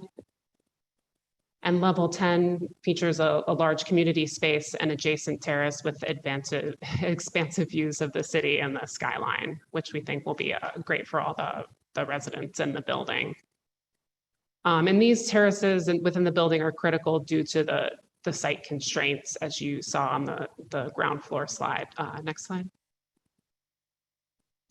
But we have worked to integrate as much landscape and open space into the site plan as possible. As I had mentioned with the streetscape along Prairie, a small dog park where we can fit it. But given the limitations of the site, we really focused on providing some exterior spaces throughout the building, as well as a handful of some of the units have dedicated balconies to their units. Next slide. The building includes accessible entrances and paths for access. The site is planned to prioritize pedestrian safety with tucking the parking to the back and providing at the smallest possible parking driveway along the south edge, and loading will occur off the alley to the east. Next slide. The site's been designed to accommodate a 100-year storm through a detention vault below the parking lot, and will comply with the Division of Water Management's requirements for stormwater management. Next slide. The project will meet the city's sustainable development policy with the certification through Enterprise Green Communities. We'll also be targeting the additional points needed through enhanced landscape, proximity to transit, and construction waste diversion. Next slide. I'll now turn the presentation over to our Associate Architect, Ronald Mitchell from Moody Nolan. Thank you, Jennifer, and good afternoon, commissioners, Alderwoman Dow, as well as members of the public who've taken the time to join and sit in on this. Really quickly, just speaking about the exterior design strategy, if I can sum it up in one phrase, it really would be a good neighbor. And really that approach is really hallmarked by 4 key components of our design strategy. One, we've got this very nice and elegant complement, that's under construction immediately on the other side of the elevated track. And so we wanted to complement it, but not mimic it. Secondly, we wanted to address neighborhood scale and materiality in our composition. Thirdly, and Jen touched on this earlier in her presentation, a demonstrated sensitivity to the urban street wall and view corridors that abut and surround the community. And then lastly, to select a material palette and material tones that candidly would age appropriately given this project's proximity to the elevated rail system and some of the brake dust and things that particulates that can occasionally stain buildings. So Justin, you can go to slide 22. We think this slide really tells the story in a very poignant way regarding the symbiotic relationship that we really perceive between the phase 1 building, screen left, and the project in question, screen right or image right. Again, we look to, from a scale perspective, certainly we wanted to complement the existing building. But as I mentioned a second ago, we didn't want to mimic directly the architecture. We wanted this building in this phase to have its own character, its own vibe. And I think you can see, some of that, present. Jen touched on some of the view opportunities and the balcony opportunities, looking back, towards the city, or in some cases, looking back, towards Washington Park and Woodlawn to the south. But really, again, I think this tells the story of our basic massing, strategy. You can go to slide 23, Justin, at this point. You can see here, the facade articulation, really where we look to try to break the building scale down into smaller pieces. Materially, we looked at the 43rd Street side as being a very urbane, very, modern, looking, and feeling facade, where you can see that reflected in the material selection. But then as you turn the corner down Prairie Avenue, and Justin, you can go to slide 24, you can see that material expression transitions to brick, which is really a nod to, you can see in the image inset, upper right-hand corner, that brick material is really a nod to what's happening, south, down Prairie Avenue and in the broader, community as a whole. You can also note from this image the deep setback along at the pedestrian level that Jen touched on briefly in her presentation. Really, and I think Phil touched on this earlier, in his part, really trying to reactivate, what has been a dead, urban corridor for a number of years, and provide a gesture back to the urban realm where you provide some relief, for pedestrians and passerby, at the building. Also, I think noteworthy, the public art opportunity gesture that we're showing on the upper, south facing facade, which would be highly visible, particularly if you're northbound on the Green Line, you're riding the train. And in the case of that image, parenthetically, it happens to be a placeholder, but it's an image of Chicago icon Ida B. Wells. And so I think it's really evocative, of the spirit, in which we'd like the public art gesture to take on, one that's very honoring, and very, nodding to the community's heritage. And it's a very rich one. Justin, you can go ahead and go to slide 25.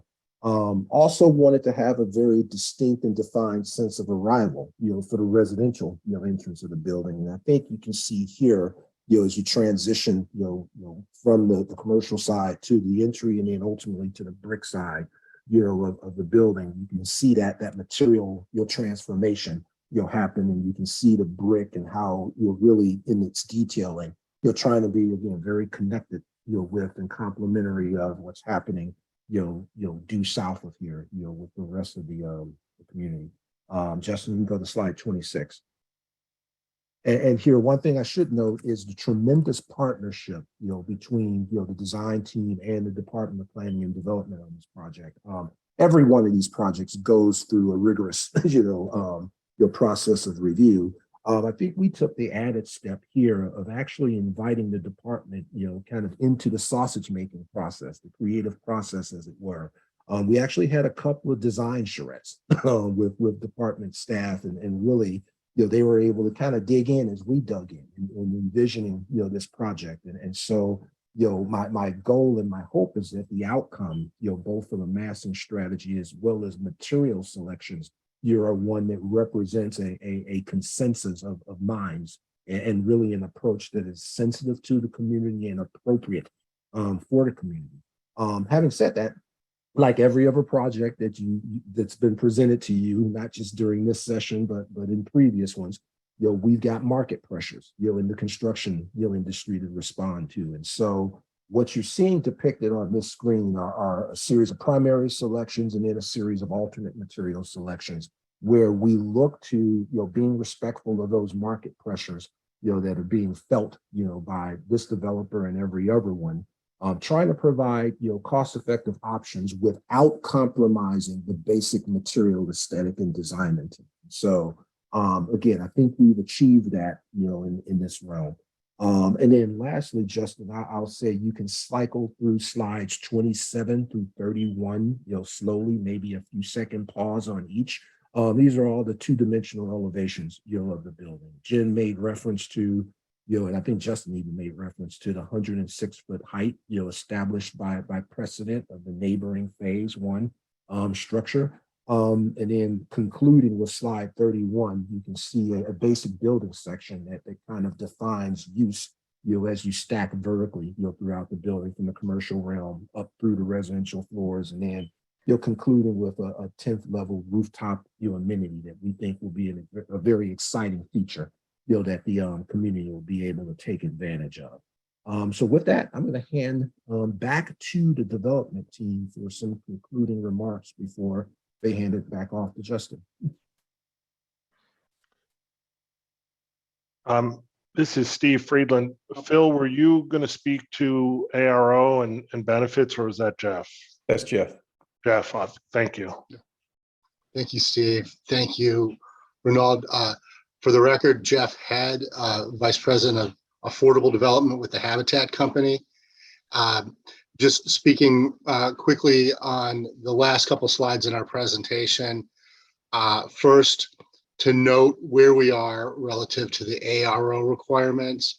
We'll significantly exceed the ARO requirements with 44 affordable units out of the 80. That's 55% at or below 60% of AMI. Breaking it down slightly, 37 at 60% and 7 at 50%. Next slide, please.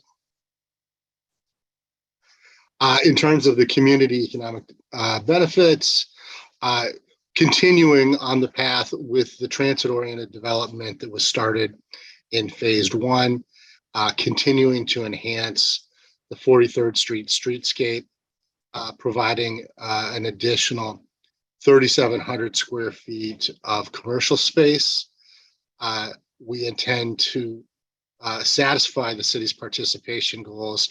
And as we have done in the first phase, expect to significantly exceed those goals. To that end, our project has focused on maximizing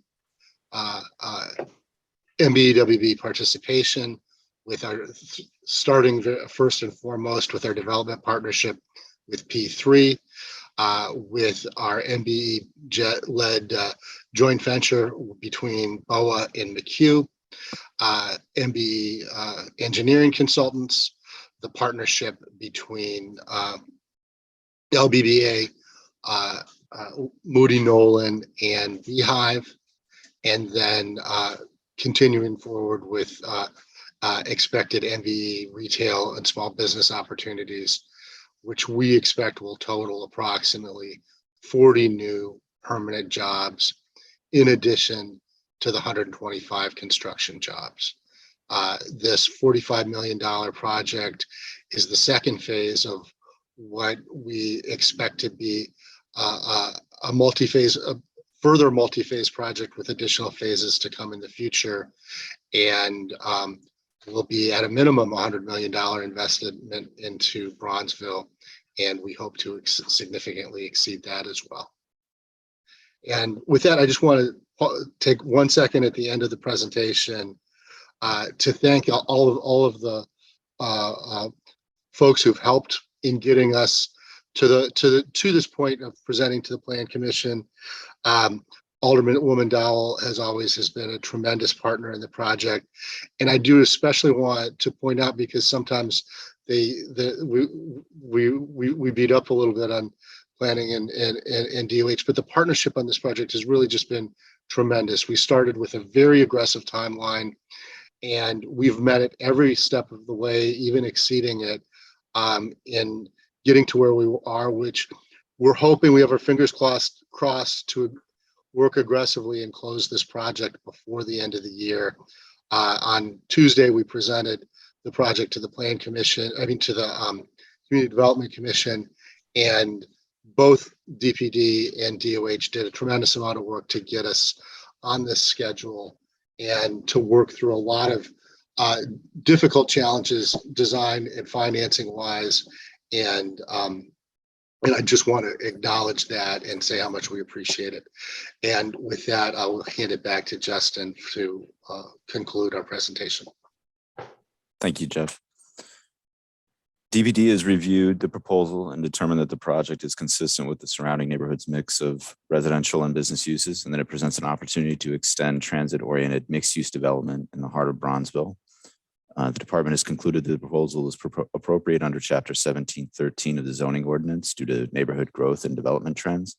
The project's uses, density, and scale are compatible with the character of the surrounding area and zoning districts. The project meets the criteria of Chapter 17-8 of the zoning ordinance, and its adoption will not have any adverse impacts on public health or welfare. The project is in strict compliance with the underlying FAR standards of the B3-5 designation.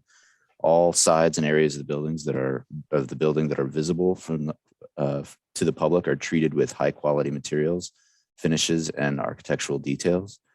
The proposed development promotes economically beneficial development patterns, and again, transit, pedestrian, and bicycle use by bringing density and retail activity adjacent to the 43rd Street Green Line station. Copies of this application have been circulated to other departments and agencies, and no comments have been received which have not been addressed. Please refer to my staff report for further details regarding this project and plans identified here today. With these considerations, the Department of Planning and Development recommends that the PD application be approved and forwarded to the City Council Committee on Zoning, Landmarks, and Building Standards with passage recommended. Alderwoman Pat Dowell has also provided a letter of support and is here today to support the project as well. Thank you. Thank you, Justin and team. Commissioner Burnett. Yeah, and I'm going to try to make this my last time saying something, but I just want to commend Alderman Dow. You know, a lot of folks don't know, dealing with this stuff, Alderman Dow was multitasking because she was running for offices and she was still getting it done. So I just want to commend you, Alderman. I know how challenging that may have been in doing a myriad and number of meetings in reference to this. And also, Alderman, I just want to thank you for, complimenting me as far as encouraging me to encourage more joint ventures with developers and minorities. You was doing it for a while, and I appreciate that. And it shows in your numbers with participation in MBE and WBE. Also, I think Moody may be one of the larger architects in the country, if I'm not mistaken. It's an African-American architectural firm. I think they did Malcolm X. So I just want to commend them on continuing to do things here in Chicago. And Mr. Head and Habitat, I'm always appreciative of organizations like Habitat, sort of like Related, and some of the other ones who do a diverse, they do diverse development, right? They do low income, affordable, and market rate. So I appreciate those guys who aren't just in it for the money. They're in it to help change the face of the city of Chicago and bring everybody up. So I just want to commend everyone, housing and planning, and everyone on this project. It's a beautiful project. I think you all did a great job. Congratulations, Alderman Dow. Thank you. Thank you, Commissioner Burnett. Commissioner Novara? Thank you, Madam Chair. I want to just also add my thanks to the Alderwoman and the team here. So to Phil, Charlton, and Jeff. I can assure you, everyone at the city is cheering this project on, both the first phase and the second phase. And I think it has a special spot for me, maybe because Alderman Dowell brought this project to me with the whole development team. I think maybe my very first such meeting as commissioner, and really was shepherding this through from very, very early on in my time in this role. So that's probably part of it for me. And also because it is really rare that we have a project that is pushing the boundaries in the way that this project is.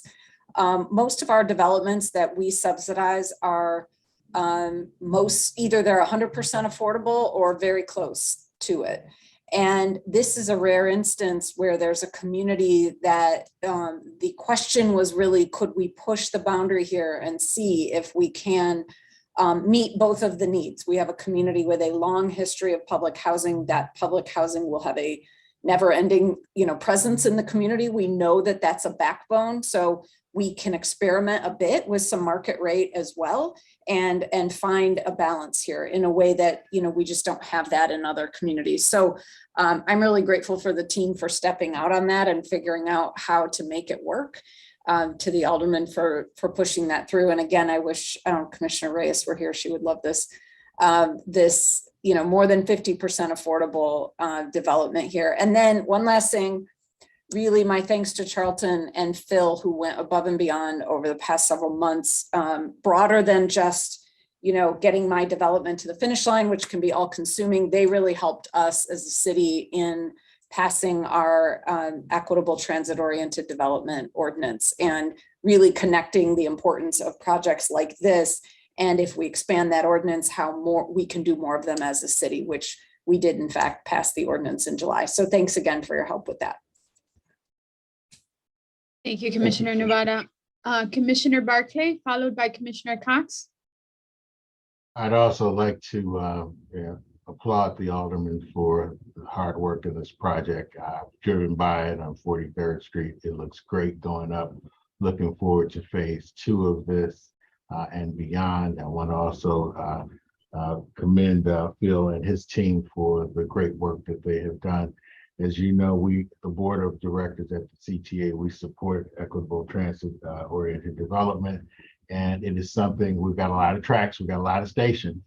And so we are certainly interested in encouraging this level of development. And I just want to thank you because this shows what can be done, whether it's on the south side or on the west side.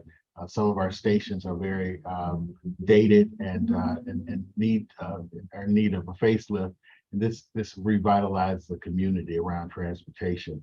And so we're very thankful and grateful to you, and you have the support of the CTA going forward. Thank you. Thank you, Commissioner. Thank you. Commissioner Cox? Yeah, I guess I would just like to add to the congratulations. This is pretty much the poster child for what it means to put an E, equity, in front of TOD. And to have two 10-story buildings adjacent to the Green Line, this is without precedent. And in many ways, it's largely due to response to the leadership of Alderman Dow, who embraced this higher density, but also embraced the idea that it will be mixed income.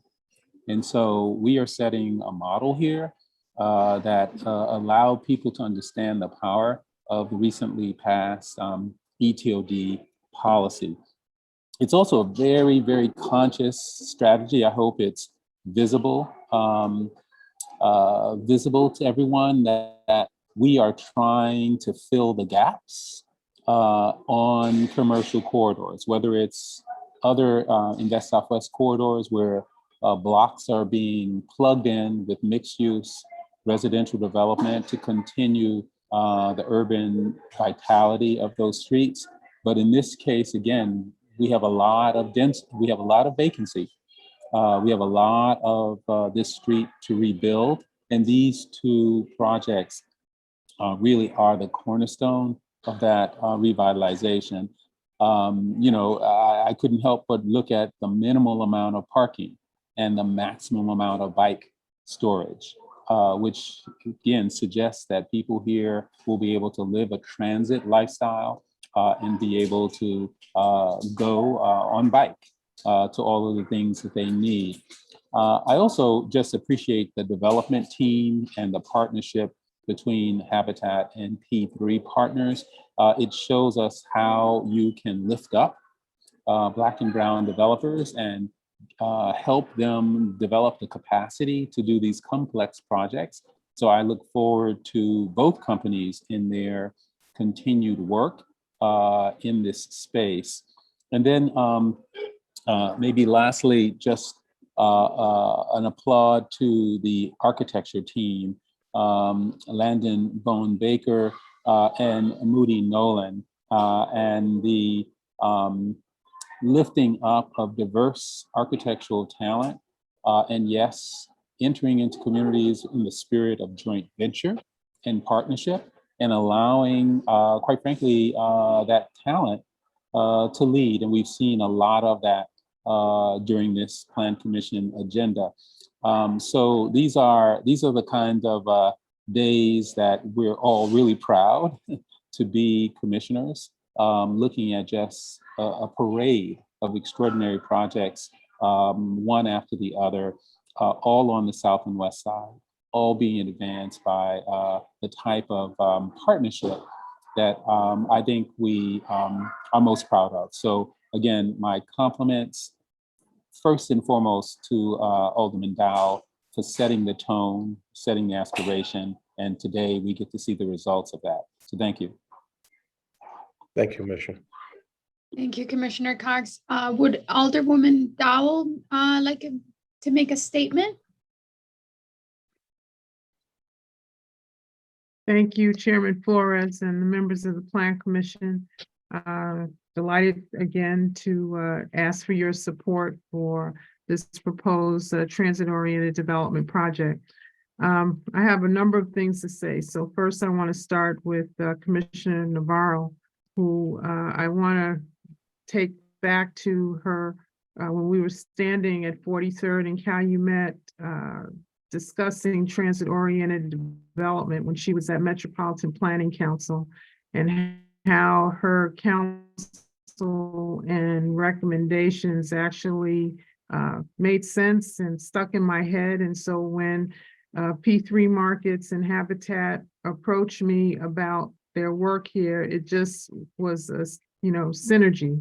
And so I want to thank P3 Markets and Habitat and the entire team, Moody Nolan, for their great design work, and the DPD design team. I said at the CDC meeting the other day that, I get a little nervous when projects go before the design team because, think about the cash register, the number going up. But I think the project is a better project because of their involvement.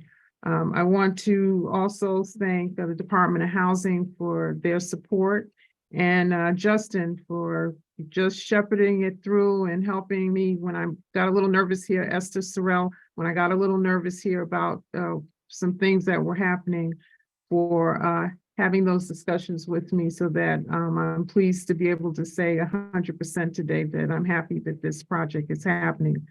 Finally, I want to thank Commissioner Biaggi for the streetscape project that is forthcoming.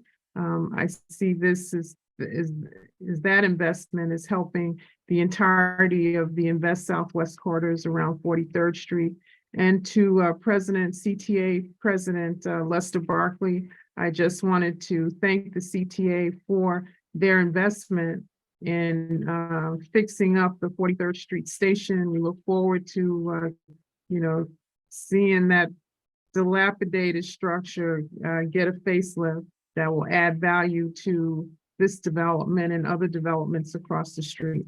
So Chairman Flores, again, thank you for the opportunity to speak, and I look forward to a favorable outcome here today. Thank you, Alderwoman Dowell. Are there any follow-up comments or questions for the Alderwoman or anybody else on the team? Doesn't seem like we have any more. So we'll move on to the vote. Do I have a motion on a proposed plan development submitted by 43rd and Prairie Phase 2 LP for the property generally located at 301-313 East 43rd Street and 4301-4313 South Prairie Avenue, finding that it meets the requirements for approval? Moved by Commissioner Barclay. Thank you, Commissioner Barkley. Do I have a second motion? Second by Tunney. Thank you, Commissioner Tunney. We will now roll call vote. Commissioner Barkley was a yes. Commissioner Biaggi?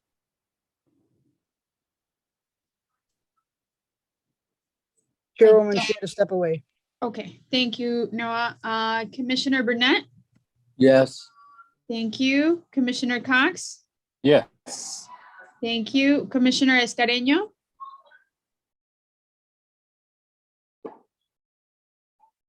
Commissioner Escareño, we can't hear you.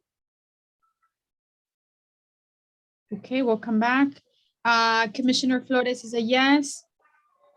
Commissioner Lyons? Yes. Thank you. Commissioner Murphy?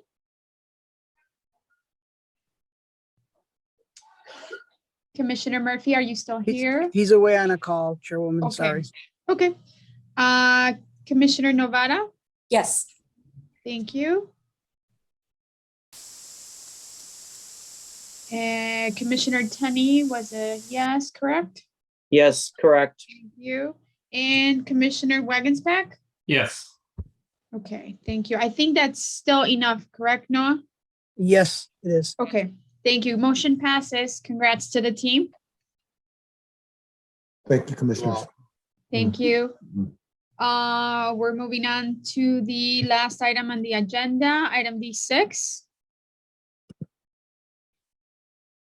So this is a proposed Lake Michigan and Chicago Lakefront Protection Ordinance application submitted by 1043 North Rush Street LLC for the property located at 1043 North Rush Street. The site is currently zoned DX7 and is within the private use zone of the Lake Michigan and Chicago Lakefront Protection District.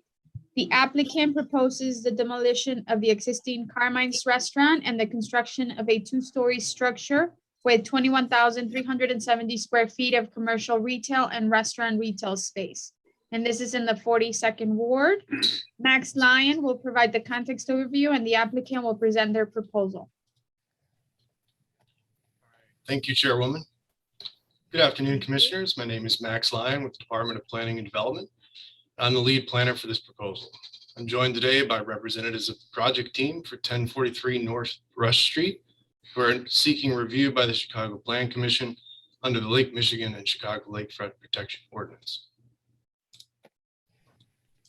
Property is generally located at the near north side community area between State Street and the lakefront, comprised of approximately 100,000 people, excuse me. The area's median age is 34, while the median income is 109,000. Most residents of the community are employed in the professional, food service, or healthcare industries. This area, and the Gold Coast Historic District in particular, is home to luxury retailers, fine dining, and many of the city's historic brown and gray stone mansions. The project will be located at 1043 North Rush Street, near the convergence of State and Rush, and between Cedar and Bellevue. This is located inland from Oak Street Beach and other lakefront park space, and is within the private use zone of the Lakefront Protection District. The site is served by several public transit stops with bus routes along both State and Division streets, as well as a CTA Red Line station at Clark and Division, approximately 1,500 feet away.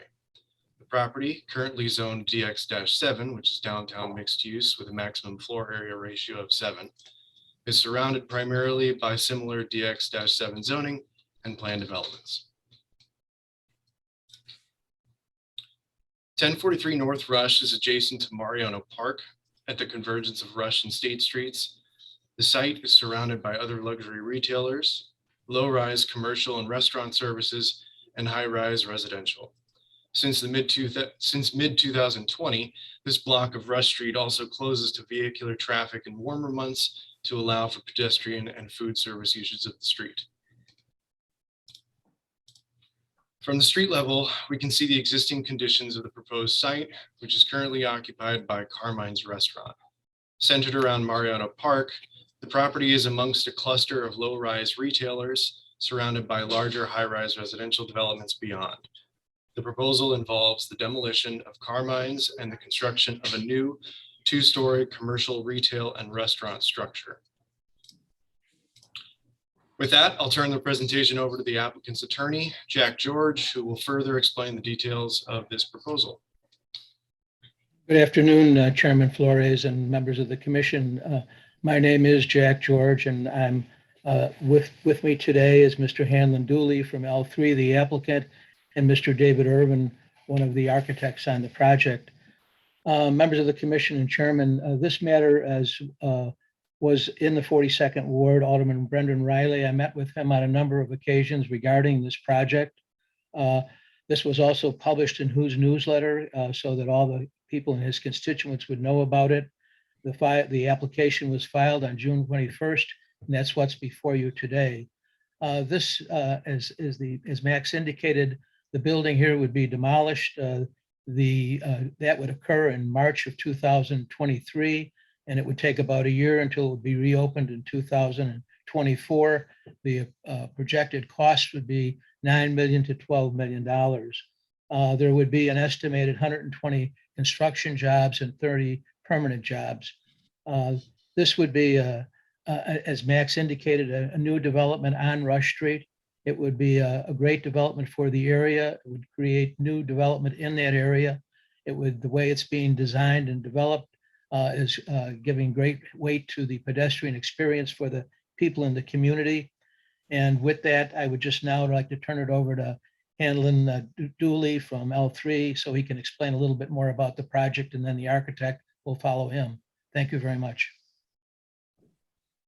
Thank you, Jack. Again, my name is Hanlon Dooley, representing ownership at this site. And as you can see here on the ground floor, we're programming 3 ground floor retail bays plus a ground floor entrance to the restaurant on the 2nd floor, which is labeled as tenant D. We're also building flexibility into the ground floor retail bays in the event we have a single tenant that wants to take more space. However, this would not change the exterior facade, which we'll show on a following slide. We expect interest in, sorry, Max, if you go back to the previous slide. We expect interested tenants for the ground floor spaces to be luxury soft good retailers, similar to what you'd find on further south on Rush Street and on Oak Street. And then the tenant D space, which again will serve as the entrance to the restaurant upstairs, will contain a monumental staircase and an elevator for vertical transport. And then the last thing to mention on this slide is loading will take place in the designated area in the rear of the building with alley access from Bellevue, which is the South Street. And thanks, Max. You go to the next slide now. So this is the second floor. This is going to be exclusively used for the restaurant operation. The most notable feature here is going to be the outdoor terrace, which will overlook Rush Street and the park. We have some additional renderings of the terrace on the following slide, but while we're still here, I'd like to point out the large glass doors that will open up to the terrace. Those are going to be able to be fully retracted, and it's really going to open up the space to the terrace. So with that, I'll turn it over to David, who's our architect, for the next few slides. Thank you, Hanlon. You can go to the next slide, please. So thank you. I'm David Irvin with GREC Architects. I'm one of the partners here. This drawing shows you both the Rush Street elevation and the rear elevation of the building. Let's just talk about the building on the for a moment. That's the Rush Street facade. The building was designed to fit in with very much fit in with the context of the neighborhood and the smaller scale retail building that you find in this general area. We've used a cream colored brick and a bronzed anodized aluminum to create large openings to feature the residential businesses. So if you look at this facade, you'll see 3 arched openings that references the potential 3 retailers that Hanlon mentioned on the ground floor, and the more rectangular opening on the right side of the first floor is the entrance to the restaurant that would be on the second floor.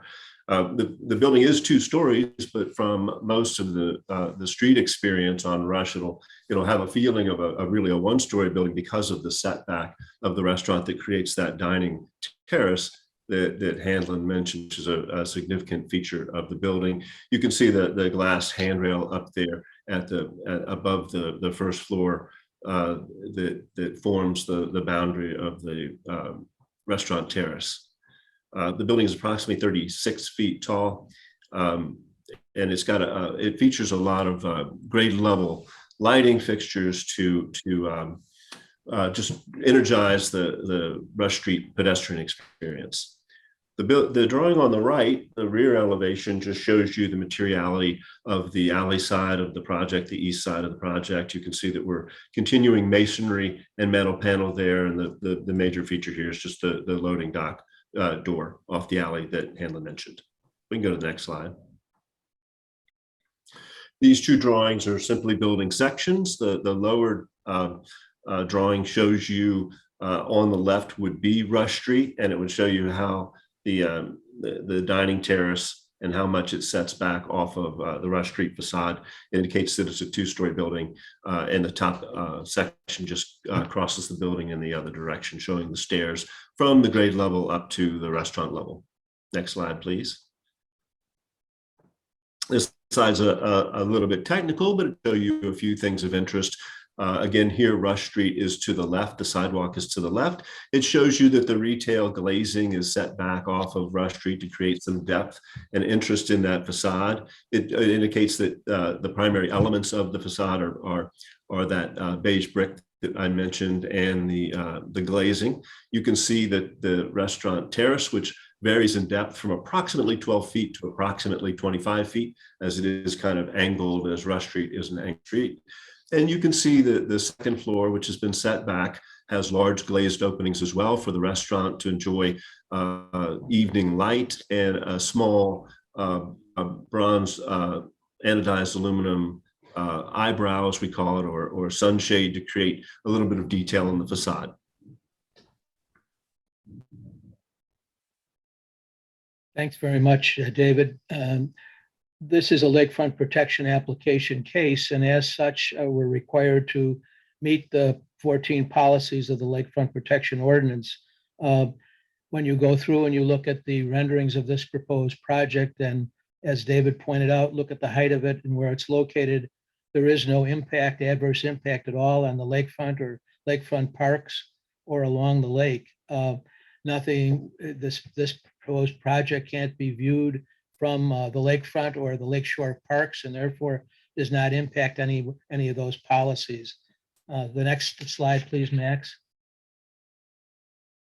These, as David pointed out and as Hanlon did, these are renderings of the proposed new building and shows the fabric of the building, as David pointed out. And on the second floor, it shows the glass railing and where the white tablecloth restaurant would be on the second floor. Can you go to the next slide, please, Max? And this just shows in some detail here the type of brick and fabric that would be used on the building, and again talks about the railing. And Max, it's back to you. Thanks again for giving us the opportunity for making our presentation. Thanks, Jack. Again, Max Lyon with the Department of Planning. The Department of Planning and Development has reviewed this proposal against the Lakefront Protection 14 basic policies. As Jack pointed out, a lot of these don't really apply. So the three that do apply to this project are highlighted here. The three that apply: increase personal safety, ensure harmonious relationship between the lakeshore parks and community edges, but in no instance allow private development east of Lakeshore Drive. And lastly, coordinate all public and private development within the water park and community zones. So the Department of Planning and Development has reviewed this proposal and determined that it is in compliance with the applicable policies of the Lakefront Plan of Chicago and the purposes of the Lake Michigan and Chicago Lakefront Protection Ordinance. Specifically the following: Policy 8, it will increase personal safety with pedestrian level improvements such as lighting and vegetation. Policy 10, the project will promote a harmonious relationship between the lakeshore and the community by improving the public right of way with vegetation and continued commercial usage. And Policy 14, the project has coordinated with nearby developments to maintain consistent character of its surroundings in both its scale and program. Please refer to my staff report for further details of this project and the plans identified here today. Based on the foregoing, DPD recommends that this application, being in conformance with the provisions of the Lake Michigan and Chicago Lakefront Protection Ordinance, be approved. Thanks. Thank you, Max. Do the commissioners have any questions of the applicant?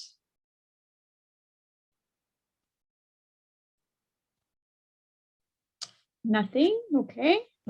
Commissioner, it's Tanya. I don't know where my hand is, but I have one little question. Go right ahead. For the team, there's no alley in this property, is that correct? No, there's not, Commissioner Tunney. There's an alley that on Bellevue that you come in off of the alley off of Bellevue, and that's okay. You come down that alley, that's where it comes to the back, and that's where you do the loading and unloading. Okay. All righty.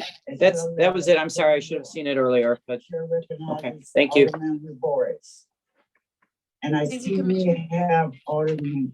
I see that Commissioner Burnett has raised his hand.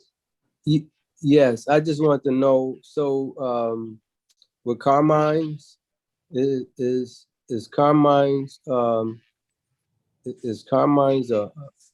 owner of the property, or are they just renting? Hanlon, do you want to answer that question? Yeah, sure. Carmine's is currently renting the space, and we plan on keeping them as the restaurant operator at the space, and they will be renting as a tenant. Fantastic. They're a great organization. They do a lot of charitable stuff. So it's good that you kind of keep them. Thank you. Thank you. Thank you. Anybody else? Okay, if not, we'll move on to voting. Do I have a motion on a proposed Lake Michigan and Chicago Lakefront Protection Ordinance application submitted by 1043 North Rush Street LLC for the property located at 1043 North Rush Street, finding that it meets the requirements for approval? So moved by Commissioner Cox. Thank you, Commissioner Cox. Do I have a second? Second by Rosa Escareño. Thank you, Commissioner Escareño. We will roll call vote. Commissioner Barclay? Not here anymore. Commissioner Burnett? Yes. Thank you. Commissioner Cox, can you confirm your vote? Yes. Thank you. Commissioner Escareño was also a yes. And Chairwoman, I was also not present for the previous item vote. I was wondering if I can just go ahead and vote yes on that as well, be counted for that. Yes, we'll go ahead and record it. Thank you. Thank you. That was for item D5. Commissioner Flores is a yes on this. Commissioner Lyons? Yes. Thank you. Commissioner Novara? Yes. Thank you. Commissioner Tunney? Yes. Thank you. And lastly, Commissioner Wagensback? Yes. Thank you. Motion passes. Thank you very much, Madam Chairman and members of the commission. Thank you. Okay, that was the last item. So this concludes this month's meeting of the Chicago Plan Commission. Do I have a motion to adjourn? Chairwoman, I think Commissioner Cox wants to say one last thing. Okay.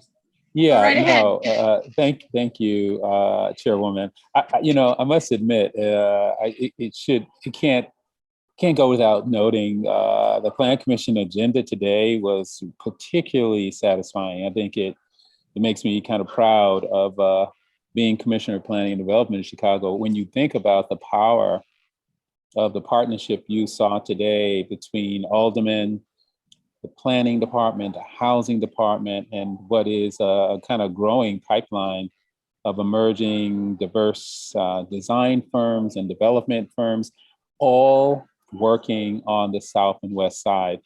I was doing a quick calculation, and we approved today over $250 million in development, easily over $250 million in development. And it was, development in Kings Ward with Northwestern Hospital, and in Irving's Ward with Chicago Fire, in Dowell's Ward in 43rd and Prairie, and the rehab adaptive reuse by 548. It is so reassuring to see this level of investment as being not exceptional, but the norm on our planning commission dockets. So I just thought it was worth noting, because it was kind of washing over me as I heard one presentation after the other and after the other. And I said, wow, this feels really good. So congratulations really to all the partners, both private and public, Aldermatic, and so forth that have made these agendas so powerful. I kind of look forward to this being a constant in our Plan Commission dockets. So very nice job on this one. Thank you, Commissioner Cox. Thank you for your leadership. I think we are noticing the changes, obviously, and I was pretty quiet today, just enjoying what you said. It's nice that throughout these years, everybody has taken in the messages and they are applying them throughout. So it's great partnerships, great work, and a lot of new exciting projects that we will see built. So anybody else? Motion Thank to you. approve a statement. I know it's been a little Motion to adjourn. long. Okay, we'll go on. We'll go on to voting for wrapping this up. So Commissioner Burnett, are you still there? Yeah, I'm still here. Yes. You want to leave? Yes, definitely. Yes. And I know the commission wanted to say all these things happened with all this money and it wasn't even in the 27 ward. So Right? Chairwoman, just so I don't get yelled at by those who make the rules here, can we back up a step? We need to make the Yes. motion. Do I need to say? We have, do I need we to have say- Commissioner Wagus back with the first. Can we just get someone to second, please? I said Alderman Burnett second. I second. There's plenty of seconds. Yep, all right, back to the top of roll Okay. call. Sorry, thank you. Okay, Burnett again? Aye. Yes, okay. Commissioner Cox? Yes. Thank you. Commissioner Escarello? Yes. Thank you. Commissioner Flores, yes. Commissioner Lyons? Yes. Thank you. Still there. Commissioner Novara? Yes.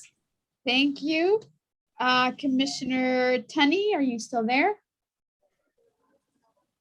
I don't think so. And Commissioner Wagensback? Yes. Thank you. Did I miss motion. anybody? I think that was it, right? Motion passes. Everybody have a great rest of the day and Friday and weekend. See you next month. Thank you. Bye. Thank you. Bye. 219 for the court reporter, sorry. 219. Thank you, Na. Thank you.